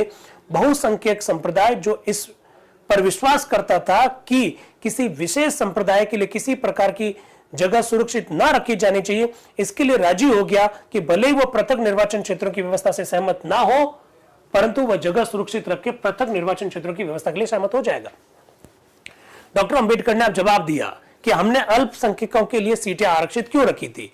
हमने अल्पसंख्यकों के लिए सीटें आरक्षित इसलिए रखी क्योंकि जब भारत का विभाजन हो रहा था और मुस्लिम लीग के सदस्यों को हम जब संविधान में सभा में बुलाना चाह रहे थे, वो आ नहीं रहे थे, तो उस समय अल्पसंख्यक समुदाय और बहुसंख्यक समुदाय के बीच में एक समझौता हुआ। बहुसंख्यक समुदाय इस बात के लिए तैयार हो गया कि पृथक निर्वाचन प्रणाली नहीं होनी चाहिए, और अल्पसंख्यक समुदाय इस वजह से तैयार हो गया कि वो पृथक निर्वाचन प्रणाली को तो छोड़ने के लिए तैयार था, लेकिन उनके लिए सीटें आरक्षित रखी जाए। तो उस समय ये बातें थी, इसलिए हमने अल्पसंख्यक समुदाय के लिए उस समझौते के अंतर्गत सीटें आरक्षित की है, ऐसा डॉक्टर अंबेडकर ने अपने उद्बोधन के दौरान कहा। इस संदर्भ में मेरा निवेदन है कि यद्यपि इस सभा को इसकी स्वतंत्रता है कि वह संविधान के मसौदे के किसी भी भाग को दोहराए अथवा बहुसंख्यक अल्पसंख्यक समुदाय के बीच में जो कोई समझौता हुआ उसे दोहराए, किंतु मेरे विचार से ये एकाएक अथवा एक प्रकार से अप्रत्याशित रूप से नहीं किया जाना चाहिए। अच्छा तो ये होगा कि ये प्रत्यक्ष रूप से किया जाए, और मेरे विचार से अनुच्छेद 292 और अनुच्छेद 293 में परिवर्तन का उचित तरीका यह होगा कि यह परिवर्तन विभिन्न अल्पसंख्यक संप्रदायों की इच्छा अनुसार ही किया जाए। वो कह रहे हैं कि भाई हम कुछ नहीं कर रहे हैं, अल्पसंख्यक समुदाय जैसा कहेंगे वैसा कर लेंगे। अभी तक हमने जो प्रावधान किया, हमारा बहुसंख्यकों का और अल्पसंख्यकों के बीच में जो समझौता हुआ, उसके तहत हमने उनके लिए रिजर्वेशन की बात कही। अगर अब अल्पसंख्यक समुदाय खुद तैयार हो जाता है कि हमको रिजर्वेशन नहीं चाहिए, तो हम रिजर्वेशन नहीं देंगे, लेकिन जो कुछ भी किया जाएगा उन अल्पसंख्यकों को पूछ कर किया जाएगा, ऐसा डॉक्टर बी.आर. अंबेडकर अपने उद्बोधन के अंतर्गत बात को रखते हुए कह रहे हैं। तो पंडित ठाकुरदास भार्गव क्या कह रहे हैं, जरा सुनिए। विभिन्न संप्रदायों के बीच जगह को सुरक्षा के संदर्भ में कोई समझौता नहीं हुआ था। बहुत से सदस्यों ने पृथक निर्वाचन क्षेत्रों आदि के संदर्भ में कई संशोधन उपस्थित किए थे, परंतु वे सब अस्वीकार कर दिए गए। इन विषय के संदर्भ में कोई समझौता नहीं हुआ था, ऐसा ठाकुरदास भार्गव कह रहे हैं। वापस डॉक्टर बी.आर. अंबेडकर क्या कह रहे हैं, मैं केवल यह कह रहा था कि उसे बलपूर्वक नहीं छीना जाना चाहिए, बल्कि संबंधित पक्ष की स्वीकृति से ही उसे वापस लेना चाहिए। मेरा यह प्रस्ताव है, और इसलिए मेरा यह निवेदन है कि इस अनुपातिक प्रतिनिधित्व की प्रणाली का यह अर्थ है कि अल्पसंख्यकों को समझौते द्वारा एक हाथ से जो कुछ दिया गया वह दूसरे हाथ से छीन लिया जा रहा है, क्योंकि अनुपातिक प्रतिनिधित्व की प्रणाली के अधीन अल्पसंख्यक जो कुछ चाहते थे वह उन्हें नहीं मिलेगा, अर्थात उन्हें प्रतिनिधियों की एक निश्चित संख्या प्राप्त नहीं होगी। उससे अपने प्रतिनिधियों के निर्वाचन में उनके मत का प्रभाव हो सकता है। मेरे विचार से उचित यही होगा कि इसका निर्धारण अल्पसंख्यकों को पर ही छोड़ दिया जाए, ऐसा डॉक्टर बी.आर. अंबेडकर ने कहा कि वे प्रतिनिधियों की निश्चित संख्या त्याग कर केवल प्रतिनिधियों के निर्वाचन में अपने मत का प्रभाव चाहते हैं अथवा नहीं। श्रीमान, इन कारणों से मैं मिस्टर करीमुद्दीन के संशोधनों को स्वीकार करने के लिए तैयार नहीं हूं। फिर उपाध्यक्ष कह रहा है अब मैं संशोधन पर एक एक करके वोट लूंगा, ऐसा उपाध्यक्ष महोदय घोषणा करते हैं। इसके बाद में वोटिंग हुई। वोटिंग क्या थी, बहुसदस्यीय निर्वाचन क्षेत्रों के साथ सामूहिक मतदान द्वारा आनुपातिक प्रतिनिधित्व की प्रणाली स्वीकार की जाए, संशोधन अस्वीकार हो गया, संशोधन गिर गया। इसके बाद में अनुपातिक प्रतिनिधित्व के बारे में एक और संशोधन था, वो भी गिर गया। इसके बाद में members directly elected by the voters in the state जैसी शब्दावली रख दी जाए, संशोधन स्वीकार कर लिया गया। मैंने आज कहा कि प्रोफेसर के.टी. शाह के कुछ एक संशोधनों को संशोधनों के साथ स्वीकार किया गया। फिर एक और संशोधन आया कि यूनियन टेरिटरी के बारे में भी लिखा जाए, तो वो संशोधन भी गिर गया। फिर एक संशोधन के बारे में ऑफ इंडिया शब्द निकालना है, सभा के सामने मतदान के लिए रखा जाए, वो बात को आता है। मैं संशोधन पर उसी क्रम से मत ले रहा हूं जिस क्रम में वो उपस्थित किए गए। इस प्रकार से उपाध्यक्ष महोदय कह रहे हैं। और एक और संशोधन था कि 10 लाख से कम जनसंख्या वाला, वो संशोधन भी गिर गया। इसके बाद में एक संशोधन था कि कॉन्स्टिट्यूएंसी शब्द के बाद में फुल स्टॉप रखा जाए, उसके बाद एंड रखा जाए, वो संशोधन भी गिर गया। इसके बाद में एक और संशोधन था जिसमें ऑफ इंडिया शब्द निकाल दिया जाए, उसकी जगह पर वो संशोधन जो रखा गया था उसको डॉक्टर अंबेडकर ने स्वीकार कर लिया और संविधान सभा ने भी उसको स्वीकार कर लिया। फिर एक संशोधन था कि आर्टिकल 67 के खंड 5 के उपखंड ख को निकाल दिया जाए, इसको भी स्वीकार कर लिया गया। इसके बाद में एक संशोधन था members to be elected at any time, इसकी जगह पर रिप्रेजेंटेटिव अलॉटेड टू ये शब्द लिख दिया जाए, संशोधन स्वीकार कर दिया गया। आज स्वीकार करने की मात्रा कुछ ज्यादा है। फिर कह रहे हैं अब मैं संशोधन संख्या 1434 को प्रस्तावक द्वारा संशोधित रूप में, देखो कुछ संशोधन रखा गया, फिर उसमें और संशोधन किया गया, उसको स्वीकार किया जाए क्या, तो माननीय सदस्यों ने कहा जी नहीं, तो इसके बाद में वो रे रखा गया। इसके बाद में नया प्रस्ताव आया कि अंतिम पूर्ववर्ती जनगणना के बाद में जिसके आंकड़े प्रकाशित हो चुके हैं, ऐसी शब्दावली रखा जाए तो संशोधन स्वीकार कर लिया गया और आज ये शब्दावली लिखी गई है। अंतिम जो जनगणना है जो प्रकाशित हो चुकी है, ये शब्दावली बाद में जोड़ी गई, इसको संविधान सभा ने स्वीकार कर लिया। इसके बाद में यूनियन टेरिटरी शब्द भी लिखा जाए, शब्द लिख दिया गया, संशोधन स्वीकार हो गया। इसके बाद में एक संशोधन और था कि भाई पुनर्व्यवस्था का लोकसभा के प्रतिनिधित्व के वर्तमान संरचना पर वर्तमान सभा की समाप्ति तक कोई प्रभाव नहीं पड़ेगा। जब भी कोई परिसीमन किया जाएगा तो यह बिल्कुल यह बात आज भी लिखी हुई है, इसलिए संशोधन इसको भी क्या कर दिया, स्वीकार कर दिया गया। अब रीएडजस्टमेंट की जगह पर यह लिखना था on the basis of the population, यह शब्द जोड़ दिया जाए, संशोधन गिर गया यानी स्वीकार नहीं किया गया। इसके बाद में the election of the house of the people shall be in according with the system of proportional representation by means of single transferable. Lok Sabha के लिए निर्वाचन एकल संक्रमणीय मत द्वारा आनुपातिक प्रतिनिधित्व की प्रणाली के अनुसार होगा, यह लिखा हुआ संशोधन स्वीकार कर लिया गया। यह गलत लिखा हुआ है। आप जानते हैं लोकसभा के सदस्यों का चुनाव एकल संक्रमणीय आनुपातिक पद्धति से नहीं होता है, इसलिए यह गलत छप गया है। यह यहां लिखा हुआ संशोधन स्वीकार कर लिया गया जबकि स्वीकार नहीं हुआ था। फिर आर्टिकल 67 को संविधान सभा का आर्टिकल 67 को संविधान का भाग बना लिया जाए, अब कि हां बना लिया जाए, प्रस्ताव स्वीकार हो गया और इस प्रकार से आर्टिकल 67 हमारे संविधान का भाग बन गया। इसके बाद में उपाध्यक्ष महोदय ने कहा बुधवार 5 जनवरी 1949 तक के लिए ये संविधान सभा स्थगित की जाती है, फिर अगली बैठक 5 जनवरी को सुबह 10 बजे होगी। तो कुल मिलाकर संविधान सभा के विभिन्न सत्रों पर हमारी चर्चा जारी है। संविधान सभा के 7वें सत्र में 4 जनवरी 1949 को जो कुछ हुआ उस पर चर्चा आज हम लोगों ने की। 5 जनवरी 1949 को संविधान सभा में जो कुछ होगा उस पर चर्चा 5 जनवरी 2024 को होगी। तो मेरे हिसाब से मेरे YouTube के जो साथी है और जूम के जो साथी है आज तो अच्छी खासी संख्या में जुड़े हुए, उनको ये चर्चा बहुत पसंद आ रही होगी। संविधान सभा के संदर्भ में, भारत के संविधान के संदर्भ में, संविधान निर्माताओं के संदर्भ में यदि कोई भ्रांति किसी भी कोने में है उसको दूर करने में मदद मिल रही होगी, क्योंकि हम कोशिश कर रहे हैं संविधान सभा के विभिन्न सत्रों को आपके सामने हूबहू लाया जाए ताकि कंसेप्ट क्लियर हो, अवधारणाएं एकदम स्पष्ट हो। डॉक्टर सोनू जी क्या कह रहे हैं, संविधान पढ़ा रहे हैं इधर को लोग, हाँ तो ये सब बातें समझ में आनी चाहिए। इसी तरह से संविधान घर घर पर पहुंचेगा, यही हमारा मिशन है, यही हमारा उद्देश्य है। तो मेरे हिसाब से आपको सारी बातें समझ में आ गई होगी। बाकी एक बात जो महत्वपूर्ण बात कहनी है, 5, 6, 7 और 8 अब इस सत्र के खाली 4 दिन बचे हैं। अब हम सर्टिफिकेट तैयार, मैंने जैसा कहा कि जिन लोगों की 2/3 अटेंडेंस पूरी हो चुकी है उनके सर्टिफिकेट पहले से तैयार किए जा चुके हैं, तो ये थोड़ा सा आप ध्यान रखिएगा। चेतन भाई, चेतन शर्मा जी भरतपुर वाले, वीरेंद्र कुमार जी भी भरतपुर वाले, हरमन फिरोदा जी, ये आप सब अपना नाम और संस्थान का नाम बहुत ढंग से रख देना। सरिता जी, आशीष कुमार, पाइन भाटी जी, पाइन भाटी जी ये यही नाम है क्या, ये थोड़ा नाम थोड़ा देख लीजिएगा। दुर्गा जी, चंद्रवीर जी, गर्ग साहब, आपका मैसेज लगातार मिलता है पर आप थोड़ा सा अपने संस्थान का नाम जरूर ध्यान रखिएगा।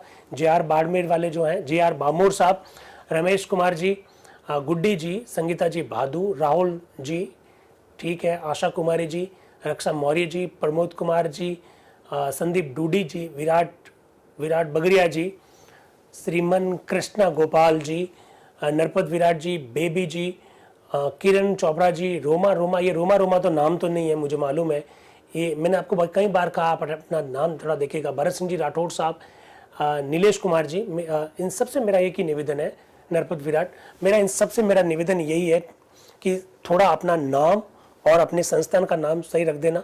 मैं चाहता हूं कि 8 तारीख को जैसे ही संविधान सभा का 7वां सत्र का अंतिम दिन 9, 9:15, 9:30 तक खत्म करें, 10, 10:30, 11 बजे तक आपको मेल के द्वारा आपका सर्टिफिकेट भेज दिया जाए। मेरी ये कोशिश है। और भी बहुत सारे नाम जो है नीचे मुझे स्क्रीन पर एक सीमा है उसकी वजह से दिखाई नहीं दे रहे, पर मैं ये चाहता हूँ कि अपना नाम थोड़ा करेक्शन करके ढंग से देखकर भेज दीजिएगा ताकि हम लोग, प्राची शर्मा जी, हाँ बिल्कुल ये बहुत कंटिन्यू जुड़े रहते हैं, किरण चोपड़ा जी, मेरा सबसे निवेदन रहेगा कि आप थोड़ा सा अपना नाम और संस्थान का नाम रख दें सही ढंग से।